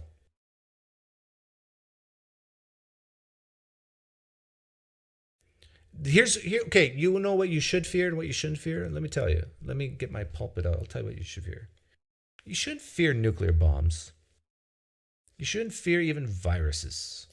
Although that's way more fearful than a bomb. But we have shown that science can take care of things. Hopefully.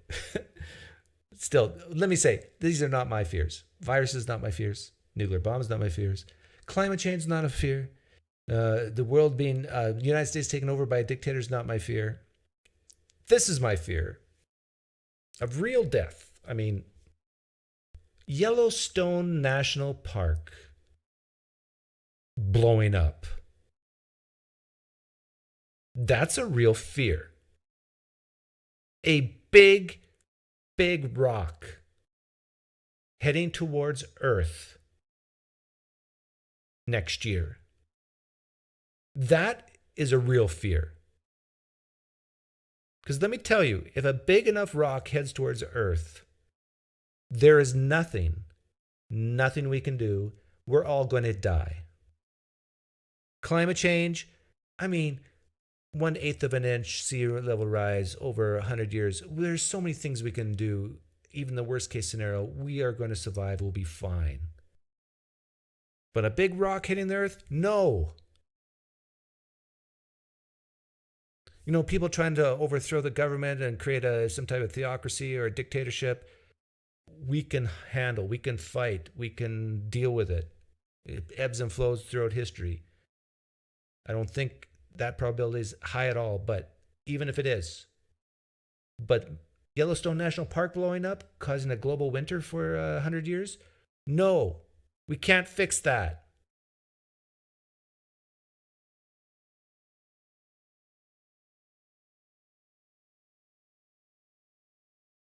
So what I'm saying is 95% of things that especially kids nowadays are worried about, they should not be worried about. And the stuff they're not even thinking about is probably the stuff they should worry about. Like Yellowstone on a big rock. A big rock took out the dinosaurs. I don't know how many of you know your history.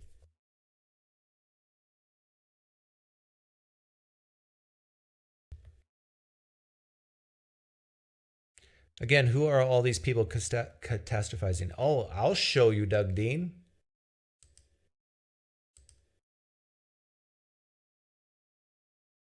This guy.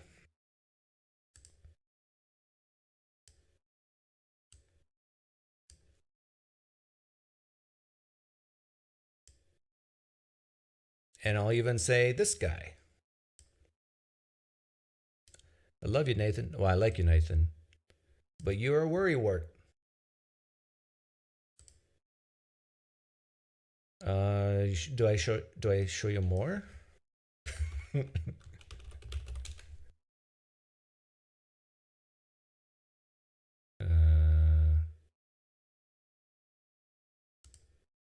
This guy.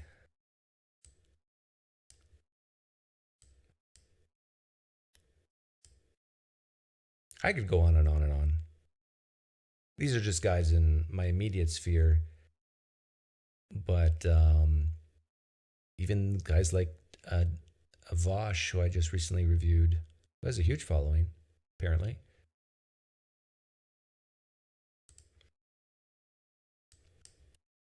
Like Doug Dean, I don't know how much you get around on YouTube, but there's a ton of people who are using fear to get followers like crazy. People want to watch scary movies for the thrill. Now they watch the news, Pine Creek politics. Well, I'm the anti-fear. I mean, people fear me because I don't fear as much as they want me to fear. And they're fearful that if people become more fearless like me, then they can't use fear as a motivator to get certain political agendas done, like socialism or whatever. I mean, if you don't fear climate change, how else are we going to get rid of capitalism? Some people believe this, Doug Dean. I'm not joking. What is the value of fearing things you can do nothing about? Exactly, my buddy Phil. So maybe I shouldn't fear the big rock. We should just say, okay, where on the planet is this big rock going to hit first?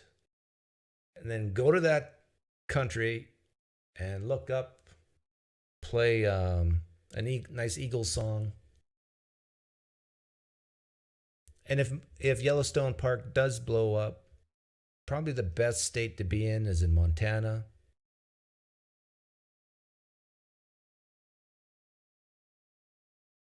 Just embrace it.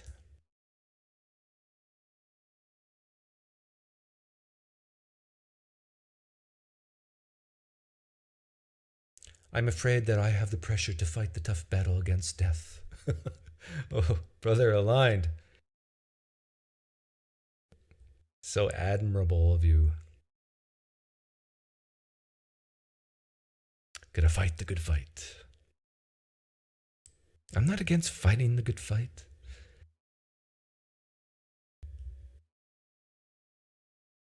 Have you seen Don't Look Up on Netflix? Don't Look Up on Netflix. No. Is that about Yellowstone?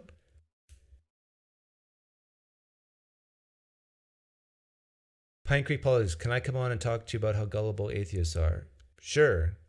You'll be my one and only call, probably.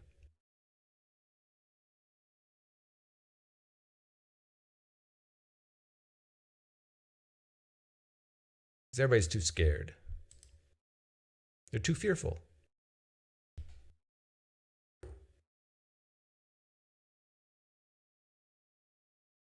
But do it soon. Don't wait for the Yellowstone to blow up. Here he is.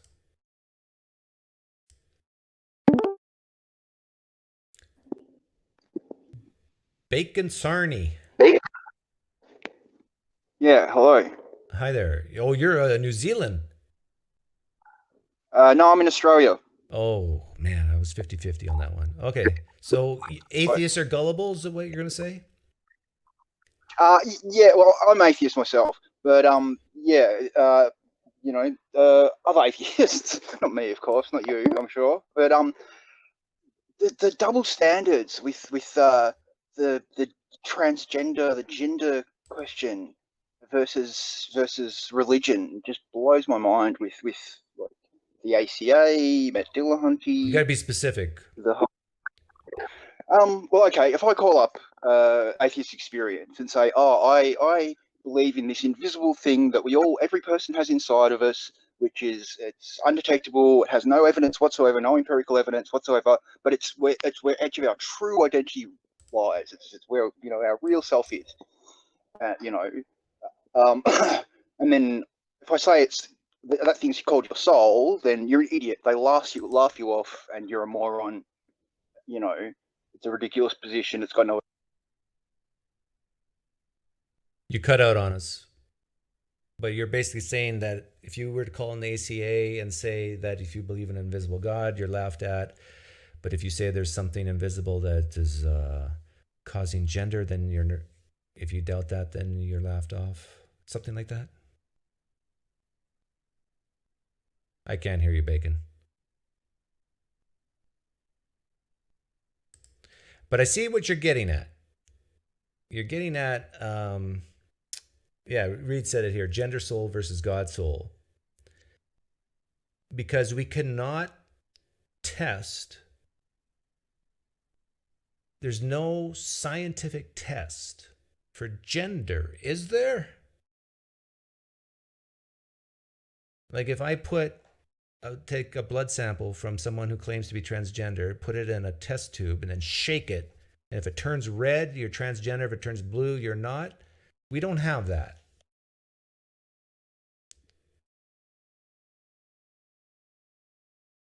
As far as I know, it is all self-reporting, and we all know how good we are at that. Did you hear what I was saying, Bacon? No, I missed that last bit. Sorry, I got cut off. Well, what you didn't hear me say was I steel-manned your position perfectly, and so you don't need to say anything else. Doug Dean, hang on, I'll let you in, but let me finish up with Bacon. Yeah, well, yeah, the soul, this gender is just your soul renamed, basically. It's invisible, it's undetectable, no evidence, and it's. Well, but what if they say the evidence is people's self-reporting? It's the same for the soul. People self-report having a soul. Yes, I see. But feelings, the evidence feelings for both, for feeling, for gender and for soul. But these are real people, Bacon, and they get depressed, and a lot of them have suicidal thoughts. And if you say that it's not real, they might kill themselves. Yeah, the suicide threat. Oh, you know what? I learned something, and I got to change my mind on it. And you might want to mute yourself when you're not talking, Bacon. But I used to always say that with the transgender issue, the issue is about fear of suicide. But I have come to learn. I got to mute you, Bacon, because you're not muting yourself. I've come to learn over the past month that people who are transgender do not commit suicide that often, and it might actually be lower than other demographics. Did you know this, Bacon? It's a low suicide rate, low murder rate. They talk about the trans Holocaust, but it's a lot lower than the general rate of women. Well, no, the thing is, you can't even get data on it. Like that's you true. can, if you look up how many transgenders commit suicide in 2021 in the United States, this is a news flash for everyone listening. You can't find it. Yeah.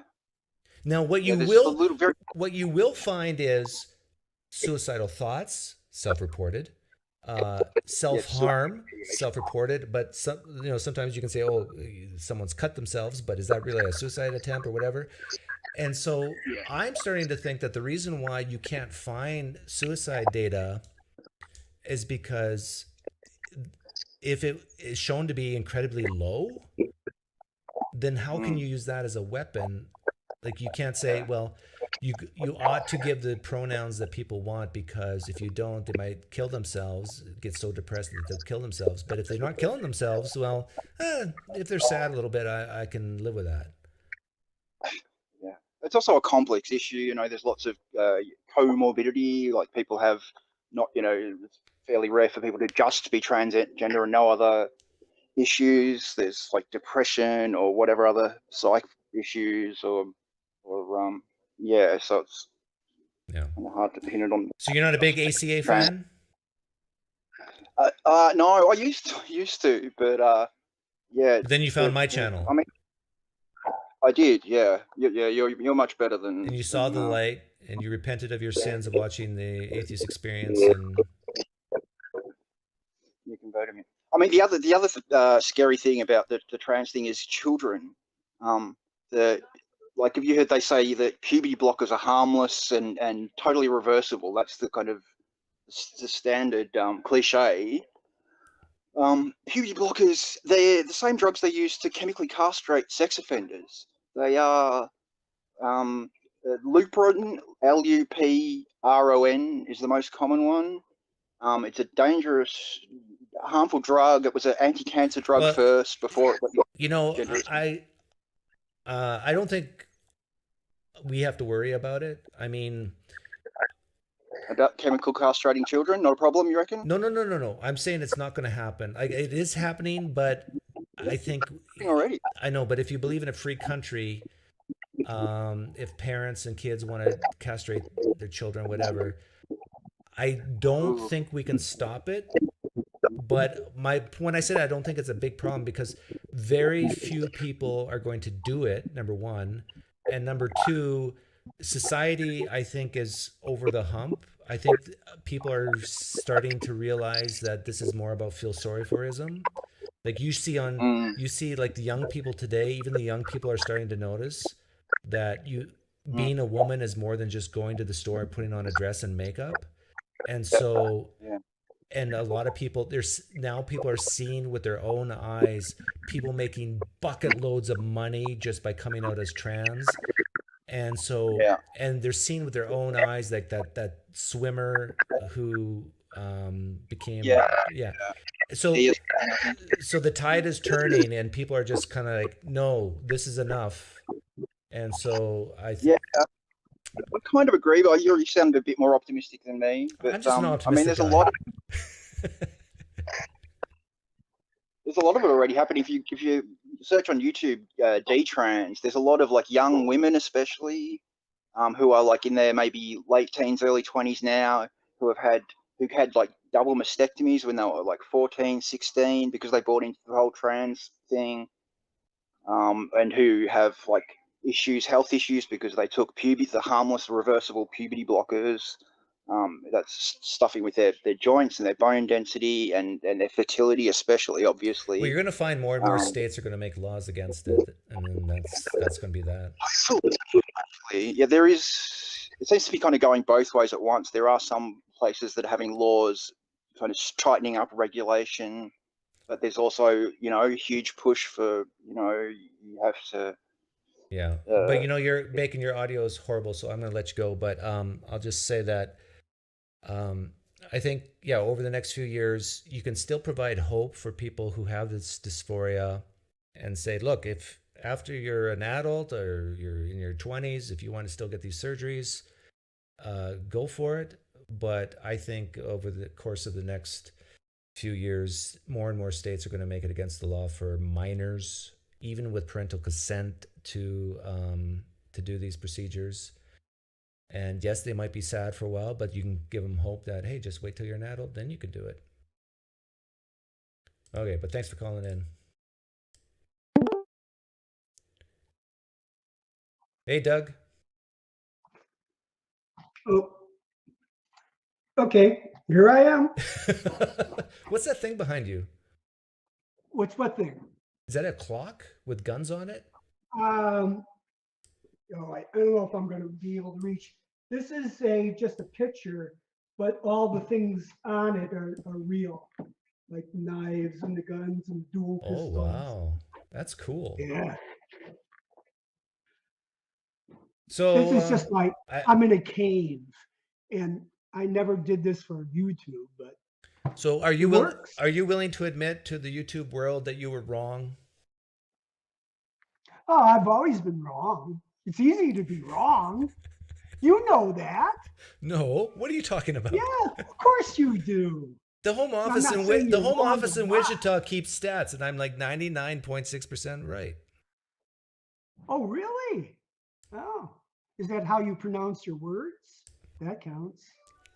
You saying I don't pronounce my words properly? I think you do.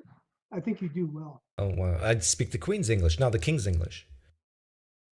Yeah. No, you were wrong about most murderers and people in jail Republican. I would think if they had the ability to vote, knowing their character and temperament, they hate weak people. Weak people should have been dead long ago, except for the civilization who's catering to them and helping them, and they would have died like at 2 or 3 before. This is social Darwinism thinking. But are you saying the right is strong people and the left are weak people? I think, yeah, I think if you really look at the Hey, he said it, not me, live stream chat. No, you get to the far left and they're very weak. And this is where I'm saying it's a balance. Tell that to the Soviet Union. They were far left and they weren't weak. You can get on the extremes on both very hostile reactions. It's the people in the middle who are neither crazy fearless or totally upset with fear that Doug, I agree. Believe it or not, I agree with your sentiment. I really do. But you got to follow the science, and they've done surveys on these things. And are you sneering at the science? I'm snorting it. You snorted. You need to be snorted at once in a while. It'll do you. Well, good. you saw the study that or maybe you didn't, but I think it was 40% Republican in jails. That's a minority. That's less than 50. I don't know how they got that data. What they might have done is they got data of people who stayed out and got well enough, so to speak, to be able to vote and participate in society, and they might have asked them if the Republican. Okay, I'm not going to fight you on this. We can agree to disagree. You can, I can follow the science. You can reject it. That's fine. Okay. Okay, Mr. Scientist. I get that used against me all the time. How does it feel? I have a master's in science. I have two. I have one in science and one in business. Then I have 2 years beyond that. You have a PhD? No, I have a professional degree, educational psychology, and that took 2 years after my master's. Okay, if you have a degree in educational psychology, you know that people commit crimes of passion. That's another thing you were wrong on. Oh, sure. Yeah.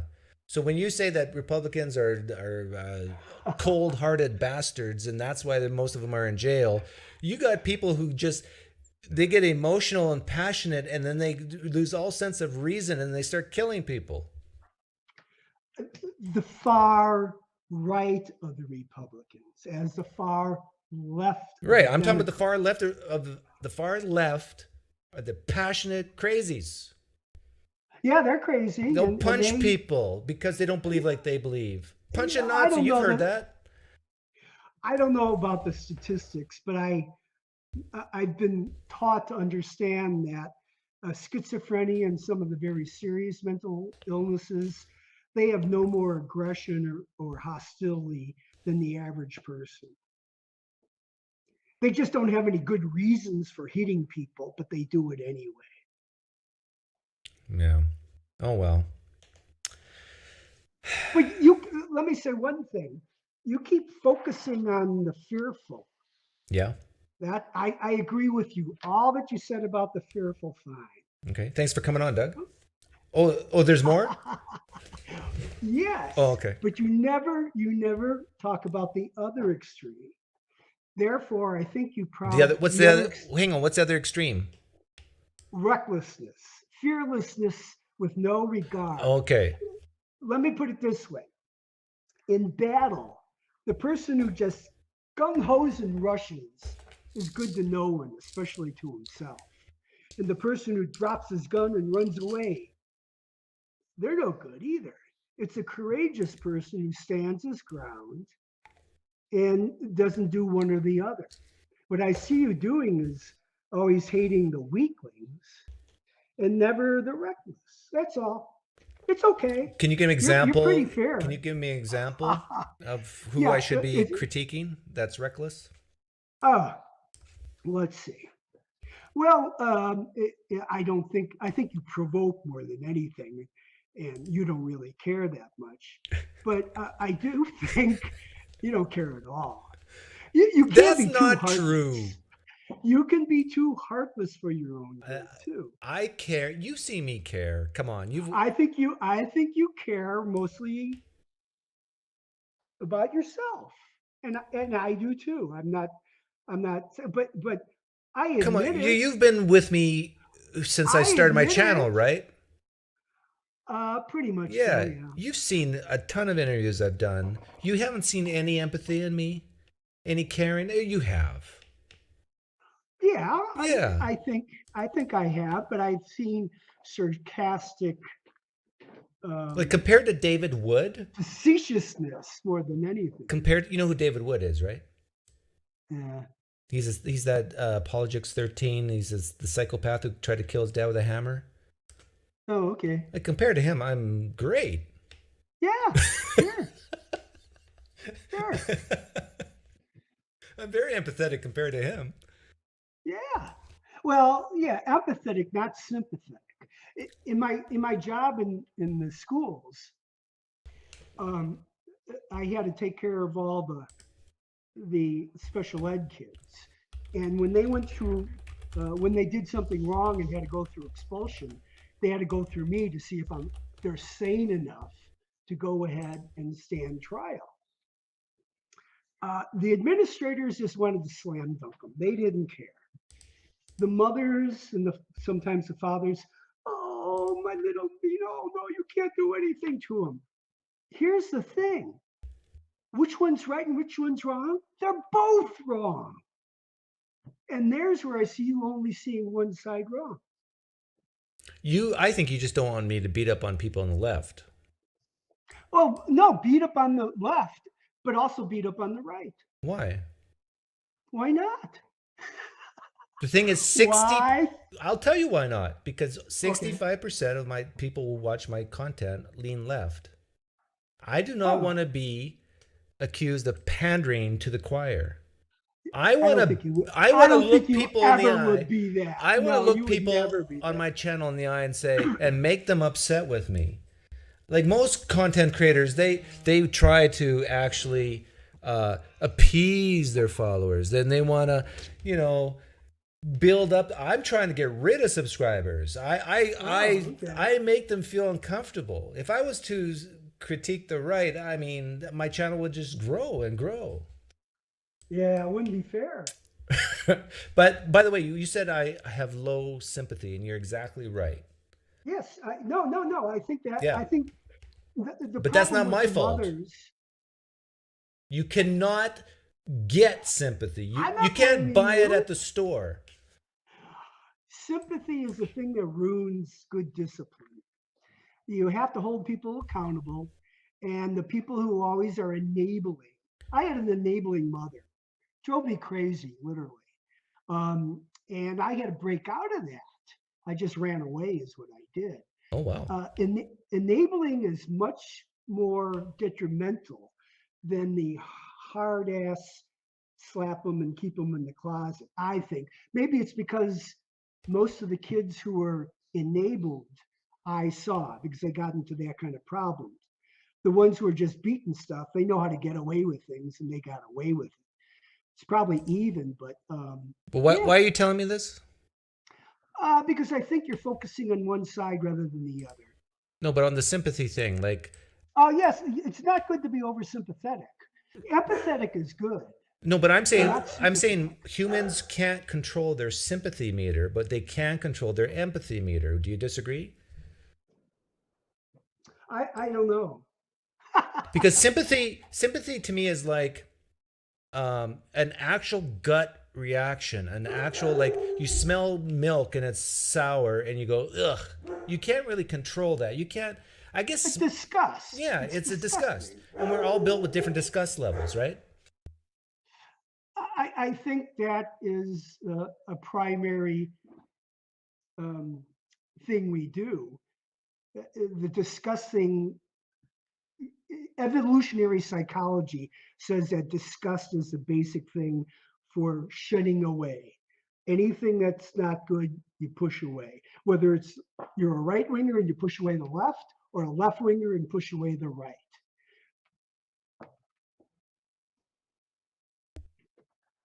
Yeah. No, I ran away when I was young guy. How old? I turned 21 living on the street for about a year. I was down and out that bad. Well, I never lived on the street, but I left home when I was 15.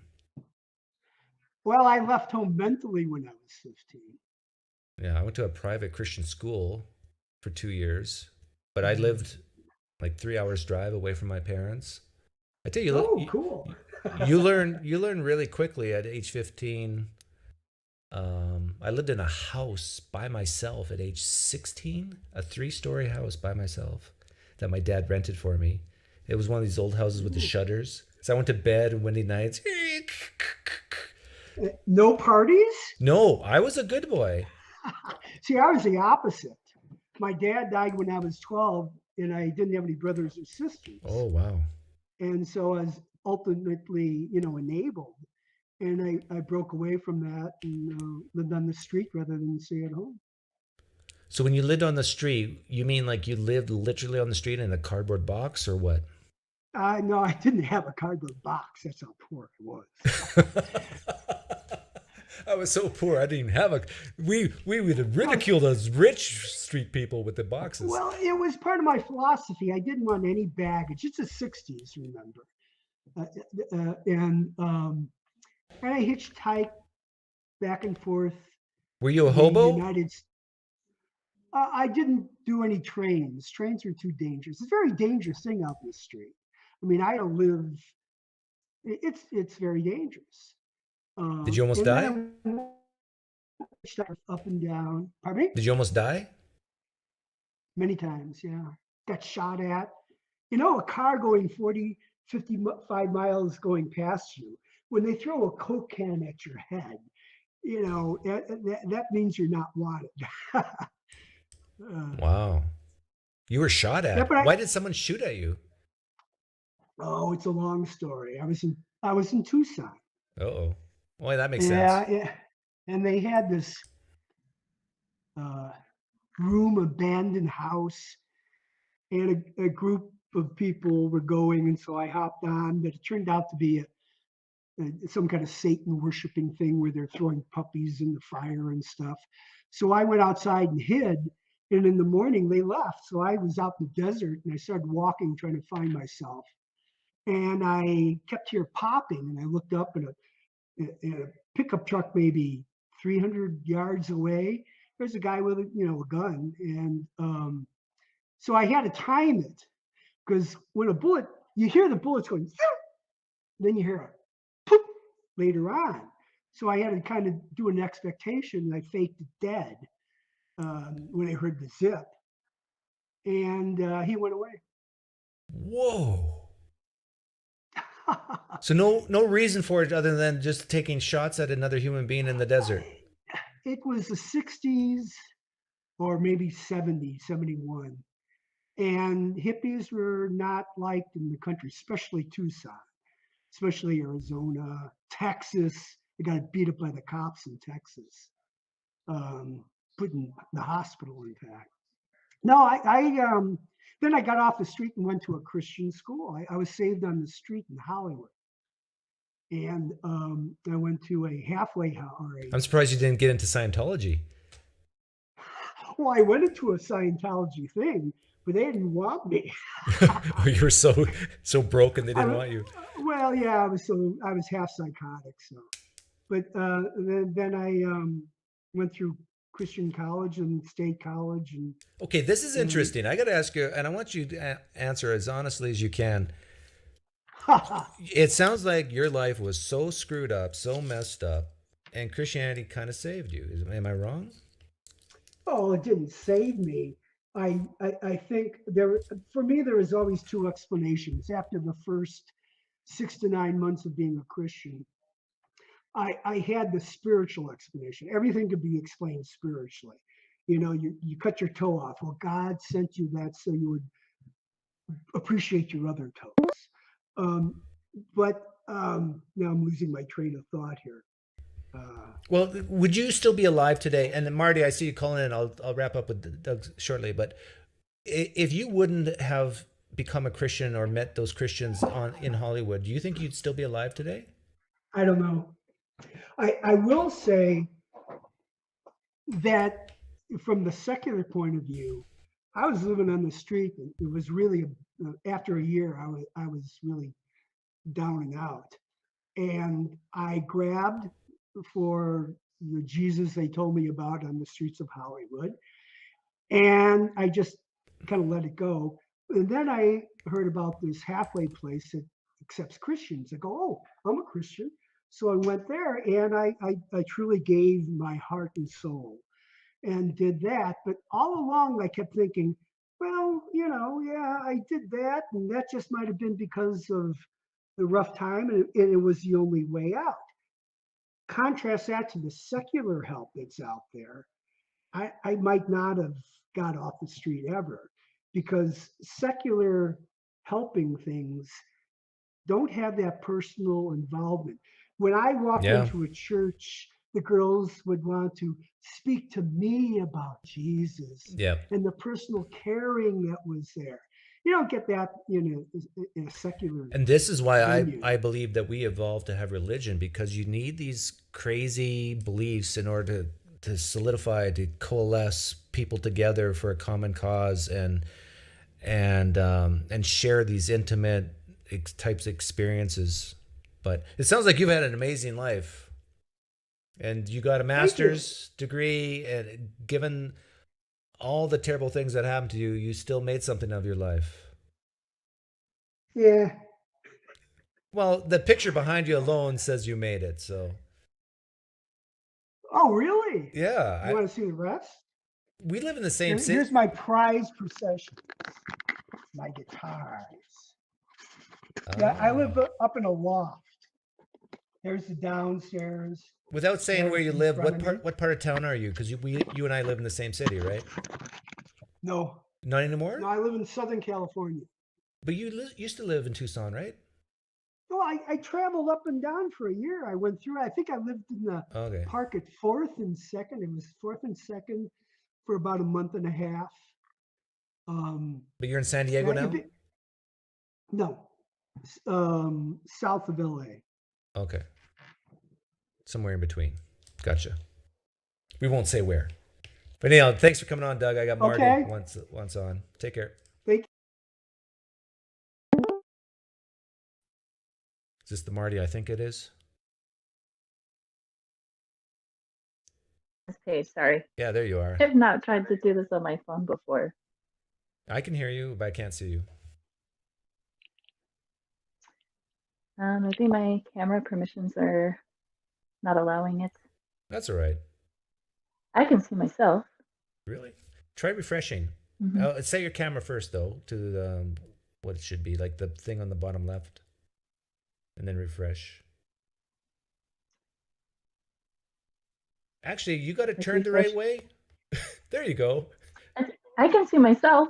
I can see you now. Something just happened. I turned my camera off and then back on. Okay. Maybe I should set this down so that people don't get. How long have you been listening? Well, I was catching up the whole time, and so I finally got caught up. So then I decided to call. Okay. Yeah, we talked about the inconsistencies I have in my life and my political beliefs and COVID, ivermectin. What else? Well, you aren't super far right, so it might be interesting talking about that a little bit. I am or aren't? So, you are not. So, what would you say to somebody that is super fearful that the vaccine is going to have a net negative in the world? In the future? Does that make sense? Or now? Yeah, it already has, and we just don't know it, or not everybody's aware of it. Okay, if someone seriously said that to me, I would say that's definitely possible. So far, I'm not seeing, because I know a lot of people in my own personal life that have had the vaccine and not died. But I know no one in my life who've actually died from COVID, like personally. So if my neighbors started dropping dead, and nobody can explain it, but it seems like it happens in close proximity to a booster or a vaccine, I would say, you know what? You might be right. But I'm not seeing it. And I think the best way to talk to people who say these things is not to cite studies, because they're probably not going to believe them anyhow, because it's all politicized. They don't trust the scientists anyhow. You just talk about what they personally see with their neighbors. So if you believe that right now, Marty, and I'm not saying you do, but let's say you were, that's exactly how I would talk to you. I would say, how many neighbors do you know that have died in close proximity to getting a booster or a vaccine? And you would say?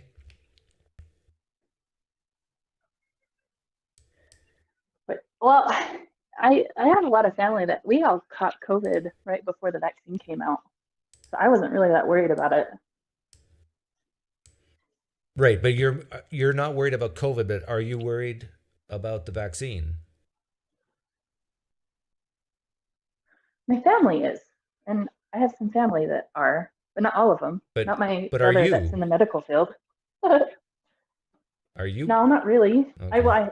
I'll be honest, I haven't given it to my kids. I don't feel like the risk is there. And there's enough politicization that I have some skepticism.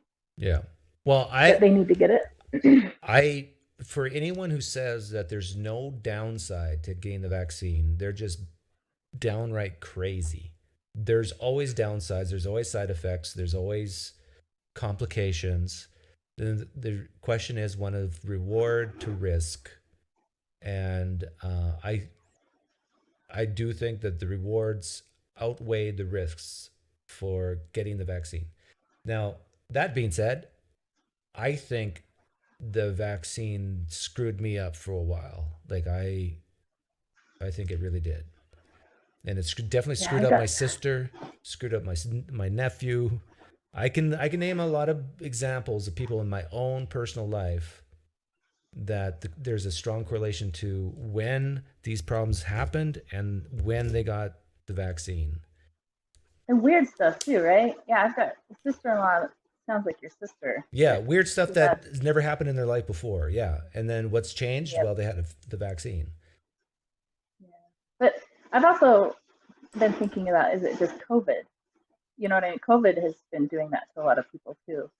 Yeah. So and it could be. You're right. If the vaccine is just giving you the same side effect that you would have had if you caught COVID, maybe. Yeah. By the way, I can't see you anymore. Which is what? Yeah, I turned off. I got closer to the router. I was in one of my kids' bedrooms on the other side of the house. Like my Can you hear my my parents. son playing video games? No, no. Okay. Like my parents are in their 80s, and I told them to get vaccinated, and they did, and nothing bad happened. They're fine. There's a good chance they might be dead today if they didn't get the vaccine. So for all those people out there who say that I'm against the vaccine, it's not true. My parents are probably alive because of it. I just wonder how useful it is for them to spend so much time looking up and trying to find evidence that the vaccine is bad. That's what I wonder about with a couple of my family members. Well, it's always good to be fully informed, right? So and this is where I disagree with many people, some people on the left, is that it almost like, don't say out loud that maybe some people do die from the vaccine. And I actually think, I looked this up the other day, people are going to get mad at me unless I show evidence. But worldwide, there's, I think, 4,000 cases of people dying that they attributed to the vaccine. But that's worldwide, which is nothing. 4,000 in a population of 7.5 billion is basically zero. But it's not zero. I'm looking it up right now. I do think the way that this has been handled is pretty bad, because I feel like there's probably more vaccine hesitancy with just regular vaccines now than there was before COVID. So strong arming like the policies on this one, I think, was a mistake. Yeah, or the public shaming, the vitriol, especially when they were shaming. We commonly held views now. They were shaming conservatives for a year ago, like that it didn't stop the spread type stuff. So there's some allergic reactions that can be so bad that you can actually, your throat closes up and you can kill you. But they don't go in I got the CDC website up here, but the cases of severe allergic reactions is 5 cases per million. Now you take that times how many millions of people are there? There's 7,500 million people. So 75 times 100 times 5. We're looking at 30-some thousand people in the world have had severe allergic reactions, but they don't say how many of them died from it. Thrombosis is 4 cases in a million. This is from the CDC website. Guillain-Barré syndrome is a rare disorder. 21 times higher in Pfizer than Moderna. Myocarditis. But then, with the myocarditis, it's like, well, if you get COVID, it's actually worse. But the fact is, if you don't get COVID, the vaccine puts you at higher risk compared to not having COVID of getting myocarditis. But I'm trying to find that website of the death. heavy skepticism, I think, is mostly coming from the money incentive to get people to get vaccinated. Yeah, the whole fear thing. And pushing it on kids too. That the benefit's not that great, or it's not really that thing that they push it anyway.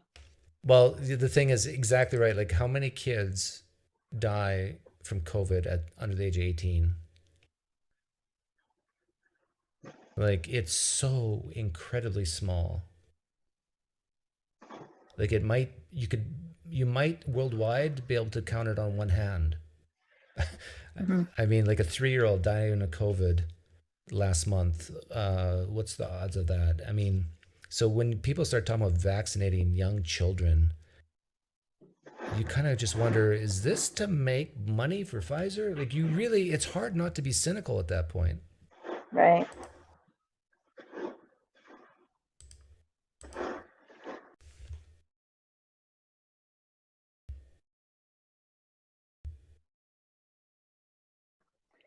Yeah, I don't know. It's an argument my family has all the time in our family text thread. So none of your family's vaccinated? I'm trying to think. It's probably like 50-50. So I am. Like, I got vaccinated so I could go on a cruise yeah. because I wasn't scared of it. I just didn't think I needed it. But if I needed it to go on a cruise, I was like, fine. Yeah, and that's the thing. It's like same with me. Part of the reason why I got vaccinated so I could cross the Canadian border if I needed to. Yeah. Yeah. So. Like, were you ever really scared of dying from COVID? No, I already had it, and I was looking for evidence that the vaccine helped people that already had natural immunity, and I couldn't find anything. Well, and then I remember the study came out that was from Kentucky or something like that, and it was a terrible study. And they were like, "See, it helps," and they were like saying, "See, it helps by 50%." And I'm like, "Wait a minute, natural immunity already makes it like pretty dang good, and so helping by 50% makes like a tiny number 50% yeah, smaller, it's like, which is still a tiny number." So it's just like, yeah, it makes 99% become 99.5. Like, yeah. So just the way they present their numbers are just so like dishonest. Like, you can make numbers look the way you want them to look in order to exaggerate or to minimize the way something looks, right? And so it was clear to me how they wanted people to read it, but I just wasn't convinced that it was really that helpful. Pipeline Audio says, repeat after me, it's not about deaths. Well, yeah, that's right, Pipeline Audio. It's because the death rate from COVID is so incredibly low, it's more about long COVID, like having these severe, long-lasting effects. But even that is pretty rare, and we don't know how long COVID is. And the thing is, what about long vaccine effects? Like, for me, I was in rough shape for 2 years. Yeah. Well, and then I guess the other thing that I thought about, the study was really small numbers. And so it's just interesting how small numbers don't matter if it says what they want it to say. But if an ivermectin study that showed positive effects was a small study, it'd be like, oh, small study. Don't listen to that. I don't know. It's just hypocrisy on both sides, by the way. Like, it's not just. But the reason why I'm even talking about this still is because most people, they're not worried about COVID anymore, even though there's 10,000 people dying, 9,000 people dying a month in the US. It's like, it's almost in the rear view mirror. So we can sit back and look back. And the main lesson I want to preach is, the next time it happens, try not to be so confident that you know the right answer. Try not to be so confident that, oh, we have to shut down. Oh, we have to do this. We have to do that. No, maybe not. And yeah, just lower your confidence for the future that with these unknown viruses, yeah, you can be careful, you can take precautions, but not at the expense of, let's say, hurting kids who want to go to graduation or whatever. That until people start, like, if kids were dropping like flies at, let's say, a 5-10% rate instead of old people, then everything would be different. But it was old people. And we don't care as a society as much as we care about young people. And that sounds harsh, right, but it's the truth. Yeah. If you want a guy like me to really say, okay, shut down the schools, shut down the economy, shut down everything, mask up, stay in your homes, nobody at the park. If you want a guy like me to sign on that, I need to see that it's actually killing young people at high rates. Well, then, Doug, it's too late at that time. Well, no, it's not too late. It's like, we'll lose the first wave of young people, but then we've learned, right? Yeah. And I don't think I'm much different than most people.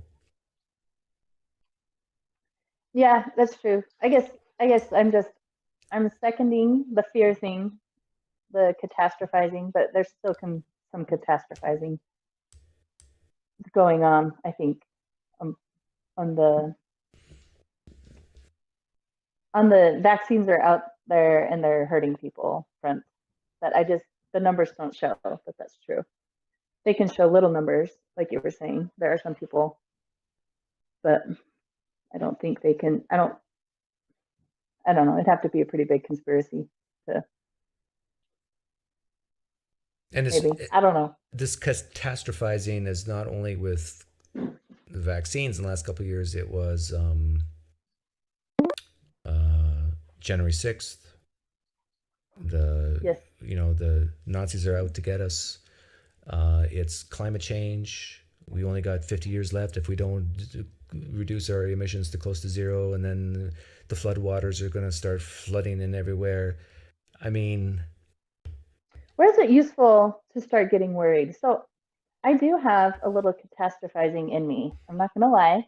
I am really worried about critical theory stuff and how it's influenced academics and it's influenced policy. Really smart people. Like, I'm worried about it. Well, let me allay your fears. Allay is a good word, right? Okay. Let me allay your fears. Society in the United States is turning so quickly against CRT people. I won't even say CRT is a theory, but most people who support it. I say critical theory because it's the umbrella term I use for all of it. Yeah, exactly. All of them. Because they're seeing that they're seeing it's two things. First, they're seeing that it's feel sorry forism, like when Biden appointed that guy with the mustache and the red dress, whatever his name is. Yeah, I think he appointed a couple people, but it's like, it's obvious it's feel sorry forism. Like, we need to have certain people in front of a camera in order to make people feel good and inclusive, and say, hey, I'm this way, and look at that person's like me too, so now I can feel better about myself. People see through that stuff. And maybe. You don't think so? I feel like really smart people get swept up by it and they just take it as a fact. Like, they'll just say systemic racism is a fact. Like, it's just how it is. It's just as true as other things. Like, they don't have that. But and the funny thing is, you don't even have to read the literature or anything to understand it. It's just you learn it through other people and through language, the way that the words that people are using, they just kind of learn it. And so, and they think they're empathetic and big-hearted and they think they're doing the right thing, but the thing that I've been thinking about, but they're a very small, and I've heard a lot, is they're a very small percentage of the population. Like, I think these are people who are just naturally highly compassionate, and they just feel icky when they perceive certain people being treated a certain way, and so therefore you got to go swing the pendulum to the other extreme.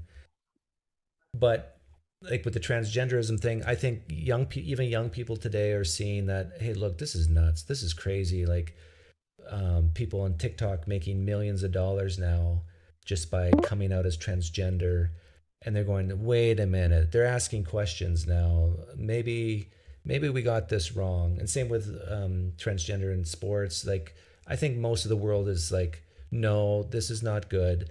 Sure, we can get it wrong, and sure, we might make some people cry, but that's okay. Let's make a few transgenders cry, because overall, in the big scheme of things, it's not fair to women. And women's sports might actually cease to exist if it continues. So people are seeing through this. Yeah, that's true.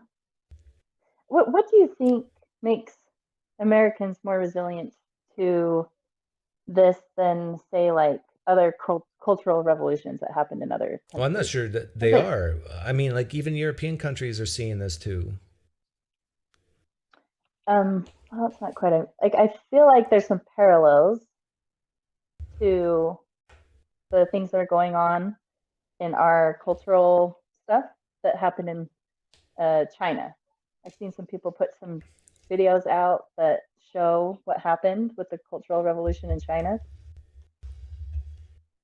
And it seems similar, seems to have the same flavor. Like, why couldn't the Chinese stop that from happening? Human nature? But yeah, but what will stop Americans from following that same road? I guess if there's really nothing I can do about it, so maybe I shouldn't worry about it. Our Constitution? Yeah, Like, we have a pretty good Constitution. that's true. It's the first secular Constitution out there, really. The first democratic Constitution that's secular. That's what makes America great. That's why the United States is better than most countries, because we have a secular democratic republic constitution. Oh man, your Christian listeners aren't gonna like that. They're not gonna say it's secular. Well, of course not. They're going to say it was based on Judeo-Christian values. But really, the First Amendment's about, freedom to practice religion or not practice religion. Like, the UK doesn't have that. Oh, people want in here so desperately. Who's beeping at me? Tim West, Pipeline Audio, Bird Thompson. Who should I let in? Are we making people mad? Tim West is a nice liberal guy. Let's let him in. They can be mean to me. It's okay. Hi, Tim. Hey, Doug. How's it going? Good, good. Yeah, you're my favorite liberal friend. One of my favorites. I have a lot of favorite liberal friends I hang out with at that 3 practices. They're all liberal, but they're all Christian too, which is interesting. What do you want to say, Tim? Hey, I think it was yesterday you put up that poll. You got to turn off the other tab, or otherwise you're going to confuse yourself. Yeah, I am. Hold on one second. Which one do I Okay. close out? It's a rookie mistake, but I still like you. I think this one? Close all of them, but the one you're using right now. I mean, the one you can see. I think I'm good now, yeah. Okay. Okay, I made a poll. Perfect. Yeah, you made the poll and asked all the people if the United States would fall under Nazism. And of course, I voted, yep, 75 to 100% chance it's going to happen in the next however many years. And, I thought about it, and I don't actually believe that. I think I voted, I shouldn't have voted like that. But I would say that the one thing that really got me was, I think that maybe conservative people and Republicans kind of downplay the harm that was created by the Trump administration. And it was very scary for me during that, once Biden quote unquote, won the election, that Trump just didn't really want to leave the White House, it seemed like. And it was very scary. And I think that now that you have Biden in there, regardless of what he's doing, at the very least, I don't hear about him every single day. I hear about him once a week, once every couple of weeks. And because I'm a marshmallow liberal, I feel better about it. I feel safer. And so that's all I have to say about that. That's the one thing that really scares me about Trump. Okay, now I appreciate you admitting that when you saw that poll, you said there was like over 50% chance that in the next 50 years, a dictatorship. I think I did 75 to 100. Oh, you did 75. Okay. And then upon reflection, you thought, okay, maybe that's not true.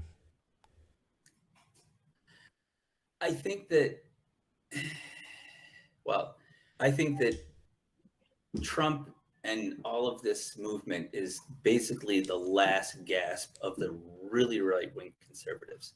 If you take a look at what was going on, say, let's go back to Clinton. At that time, you couldn't say that you were gay and be in the military. You had to, be quiet about it. Was it don't ask, don't tell? And you couldn't, and they didn't even touch, marriage for gay people. And now, what's the percentage of conservatives or say Republicans who actually are okay with gay people getting married. It's higher. Yeah. So I think that it keeps on going. You know, to steal from Tom Jump, the society sees moral progress. We give more rights to more people. Right, but And aren't I think you, that that's what it is, and there's going to be. Tim, aren't you arguing against yourself in a way? Like you're basically admitting that there's hope. Well, yeah, I think there is, and I think that Trump is that kind of last gasp, but it was a pretty scary last gasp. I think that's what I would say, and I hope that we don't have, you know, something else like that. I mean, you know, I used to kind of go down the row of like, well, geez, you know, Reagan is stupid. He's saying that, you know, ketchup is you know, a vegetable, and then I was like, now we got an even a worse guy. This George W. really, really dumb, and you know, the scary thing is that those guys look like great compared to Trump. I mean, holy cow! And Trump's not even a conservative. That's the other crazy thing about it. He's just like this guy who decided, like, I want to be in power, and because he's so used to having all the power, because he's the, you know, CEO of whatever crazy company he is. Did you want to ask something, Marty? Yeah, I was curious. You know, think Trump was. You see Trump as like this last gasp for conservatism. That's interesting, because I'm trying to think, because he was for gay marriage, so I have a hard time. Is that the kind of conservatism you mean? Like it was the last gasp? He was for gay marriage. He's probably one of the biggest anti-war presidents we've had in a while. He's killed far fewer people via drone strikes than Obama. Like I'm trying to understand, like, was he like that for you based on what you heard him say or what you heard the media say about him? Well, I mean, what he said. I mean, you.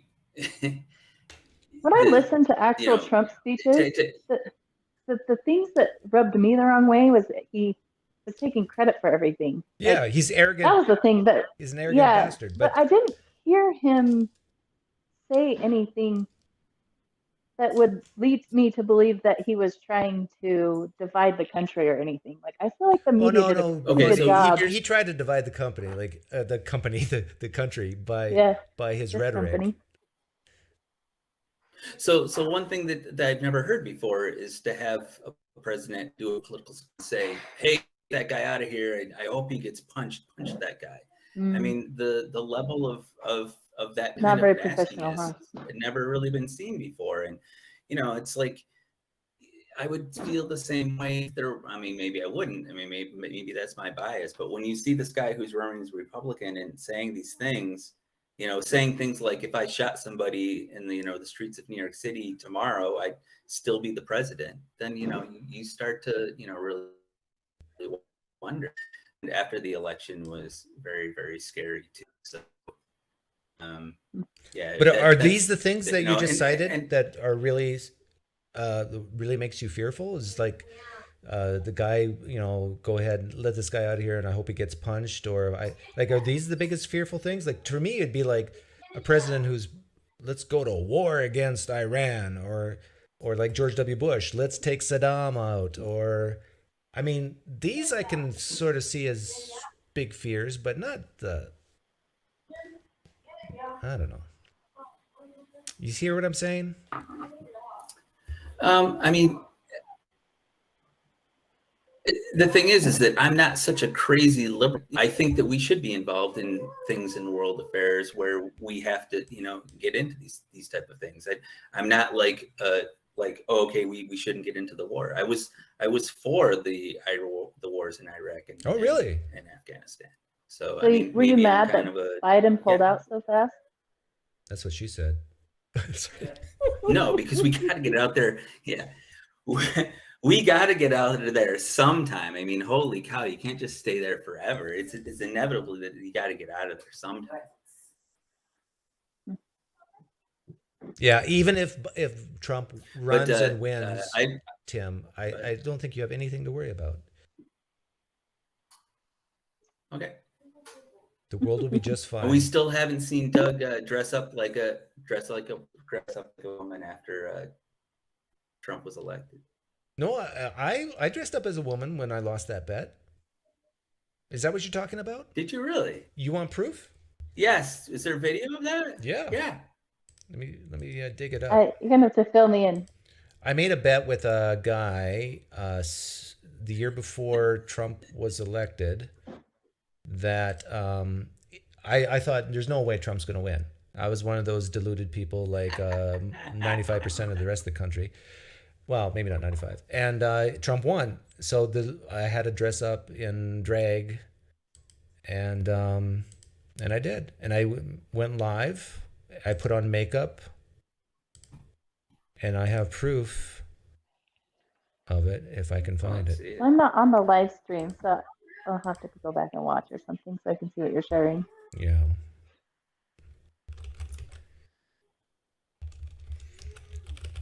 But was there anything else you wanted to say? So far, you seem like a very reasonable guy, Tim. Like you and I could get along. Yeah, we definitely could. You remember me from the Blab days. Yeah, that's 8 years ago now. Yeah, I shaved on your stream. Oh, I remember that. Okay, here it is. Ooh. Okay, so this was 6 years ago. And so I put on makeup. Uh-huh. And do you remember the guy's name I lost this bet to? You remember his name? I don't. Okay. No. And by the way, this is Violet. She's transgender. She's watching and cheering me on. Yeah. I remember Violet. That's my wife's wig. Where's... Oh, that's awesome. Where's the dress? It's coming. Be patient, Tim. Keep your pants on. There it is.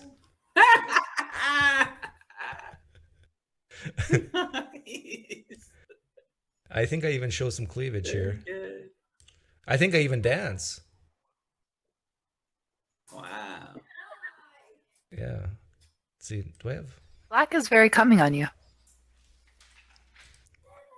What? I still think I look better. Taking a look at myself. Oh, that's scary. Girl, I Yeah, like you kind what I of see. talked like you You're were a sex talking- object, Doug, says Stephen R. that you Parker. were talking to me from the past. Oh That's yeah, funny. then I bring out the disco So, ball. hey. I guess it's good, though, because, like, you know, Trump is very... I'm too much too gal. much for you. woman. Too much woman. Played a little Aretha Franklin. So there you go. Awesome. That's great. So I predicted that how am I going to say this? It was before Trump was definitely going to be the nominee. I predicted that Hillary Clinton would definitely lose. I predicted it like a year or two before that. You know, the problem was that she was a woman. Sorry, but the reality is that the first woman president is going to be a Republican or a conservative. It's not going to be a Democrat, because the Republicans are not going to allow a woman to be president. I hope I'm wrong. I was wrong about Obama. Republicans aren't the ones voting for Hillary, though. Why would it matter? I don't understand. No, he's saying the What I'm Democrats saying- are chauvinists. That's what he's saying. Okay, that's what I thought it was saying. No. No, I'm saying if there's going to be a woman who's going to be elected president, it's going to be a Republican or a conservative first. Because the Republicans are not going to they aren't going to vote a woman in who's a Democrat. It's not going to happen. Or the swing voters, at least, I should say. Yeah. See, Marty, Yeah. he's talking like, think about England or UK. Like they voted Thatcher in, but she was a conservative. But how do you explain Obama? You would think the first black. I was shocked. I was absolutely wrong on Obama. I thought you have a person who is of color and he's not going to get elected. I was absolutely wrong. Yeah. The other thing going against Hillary was there's a lot of things. And So first off, swing voters are sexist and racist. Is that what? I don't understand. Yeah, no, Tim Why? is telling the truth here that people on the yes, left. this is exactly right. This is what the people. I could be completely wrong, but this is what we think. So Yeah. this is Tim West is telling the truth that the left is just as chauvinistic and racist as the right. Isn't that great? That is what you're saying. No, maybe not racist, but you kind of said chauvinist. Yeah, but well, the other thing too is that she had Bill as baggage, and that wasn't good. Yeah, Bill's a big baggage. Even though Bill was really actually a conservative, he was actually very conservative now. Because Bill cheated on his wife, and then she just like took it like a man. Actually, that's a good question. I've got a really good question for you. What do you think if when she found out Bill cheated on her, she decided to get a divorce and then ran? Do you think that she would be? Yeah, I think that would have helped her. Less hated by? That would have helped her with the conservatives? Yeah, both sides. It's like she had some dignity. Like she got rid of that lying, two-timing guy, and yeah. But I got to go That soon, makes so I'm sense. going to let you go, Tim. And Pipeline Audio wants in. I'll let him in for a little bit. Nice talking to you again. Okay, Pipeline, don't leave.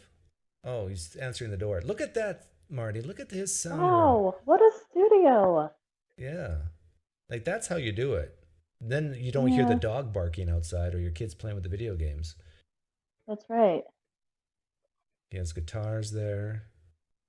What is this? Here he comes. He I doesn't. did want. He doesn't know he's live I yet. did want. I feel like I need a bookshelf behind me.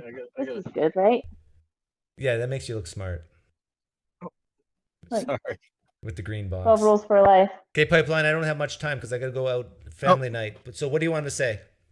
I just wanted to say that, you're the last stand of reason against this woke mob. So I don't want you getting eaten up with your COVID junk. Oh no, they won't eat me up. I mean, I think that whole culture is fizzling out fast.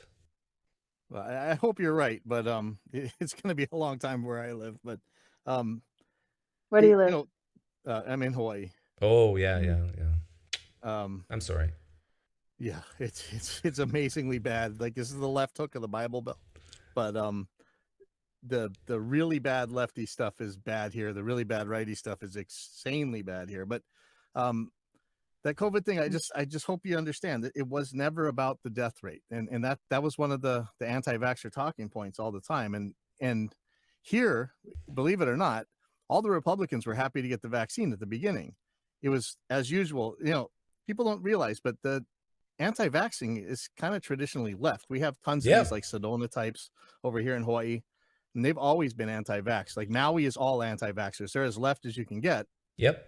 And you're right. This narrative got published that if you're right, you can't get vaccines, and if you're left, you have to. So all of a sudden, a lot of the resistant lefties started kind of feeling peer pressured into it. But like I say, so for instance, over here is a really good example. It was never about the death rate. We only have so many hospitals, and all we needed to do was tie up a couple beds. Well, yeah. Well, I mean, you only needed to tie up a couple beds, and people were just going to die of like if they broke their leg or whatever, because there's just no way to get into treatment. And the other thing is developmentally, I got to back up. I was editing virology and biology podcasts for about 10 years before COVID happened. And so all this crap has been on my radar since forever. And when this started coming up, I was starting to edit the first few episodes. I was like, holy crap. And a lot of people called it early on that we were going to see some developmental stuff. So when you're talking about, don't worry about it for the kids, we're talking about possibly 10 IQ points across the board. And for shutting down. No, from getting COVID. Oh. For older people, they're saying that it's like the difference between when you're 50 and 60 or 50 and 70 or something like that in case of the long COVID or the COVID fog or whatever. But We still don't know that that's permanent, but it's just not a good thing to get something like that. So but, that's why all the young left-leaning people on my channel are so stupid. Because they got COVID? Yeah. Because they did. They really did. They decided that this is their last chance to party. So they all came here, just like in Florida, and they all got it, man. Like every single kid who could afford. And man, I don't know if you remember, plane tickets were nothing to come to Hawaii during the beginning of the pandemic. Normally they're expensive as hell. People were getting hotel rooms for like $50 at like really expensive hotels. And so every person who could afford like $500 came here. Like the beaches were packed and they all got it. It was unbelievable. Let me ask you this, Pipeline. If Trump would have won the election, do you think the left would be against vaccination? Yes.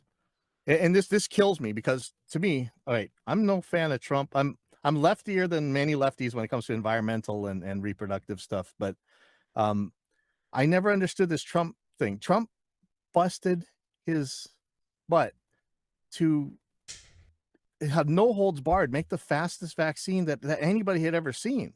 And then he gets attacked for it by the left. I didn't get it. I didn't understand at all. And it took, I have a little bit of influence here, and it took every bit of it here to get the Hawaiians to accept the vaccination. And then during the what's the guy's name? The guy who got George Floyd. During George Floyd, Fauci got up there along with some other virologists and said, social justice is more important than social distance. And our political system just lost it on that one. They just said, forget it. I don't believe anything you say about science. I don't believe anything Fauci says about anything. They lost faith in the system completely when that stupid as an excuse for protesting. That's why he said that. Yeah.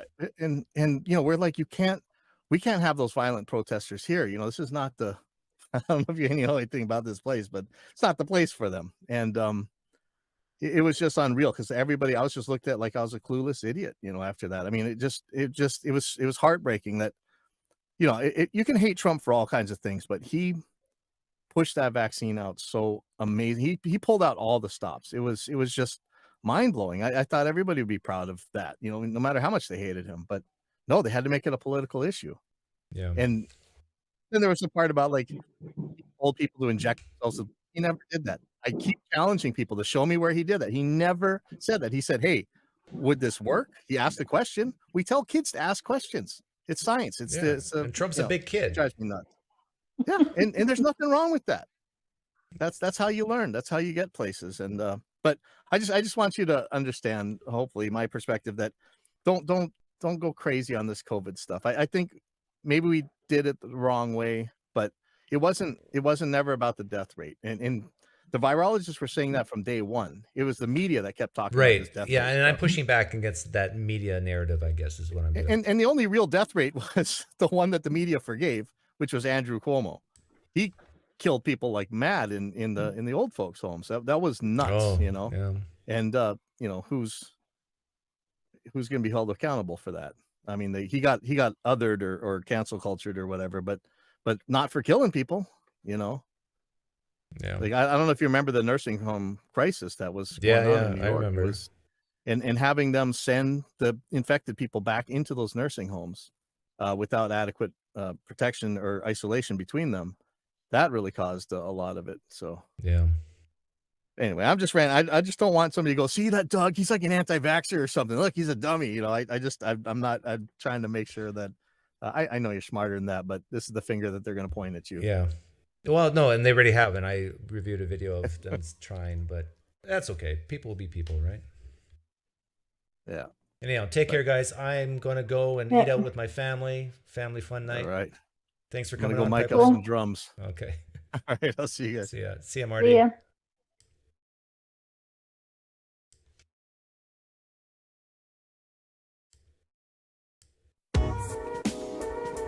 Fat acceptance. What is that doing up there?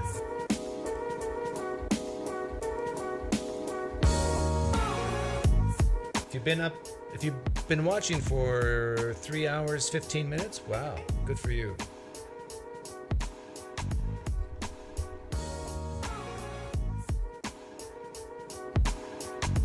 I'll try to timestamp this later, so if you didn't watch all of it, you can go back. But it was fun. Have a great weekend, guys.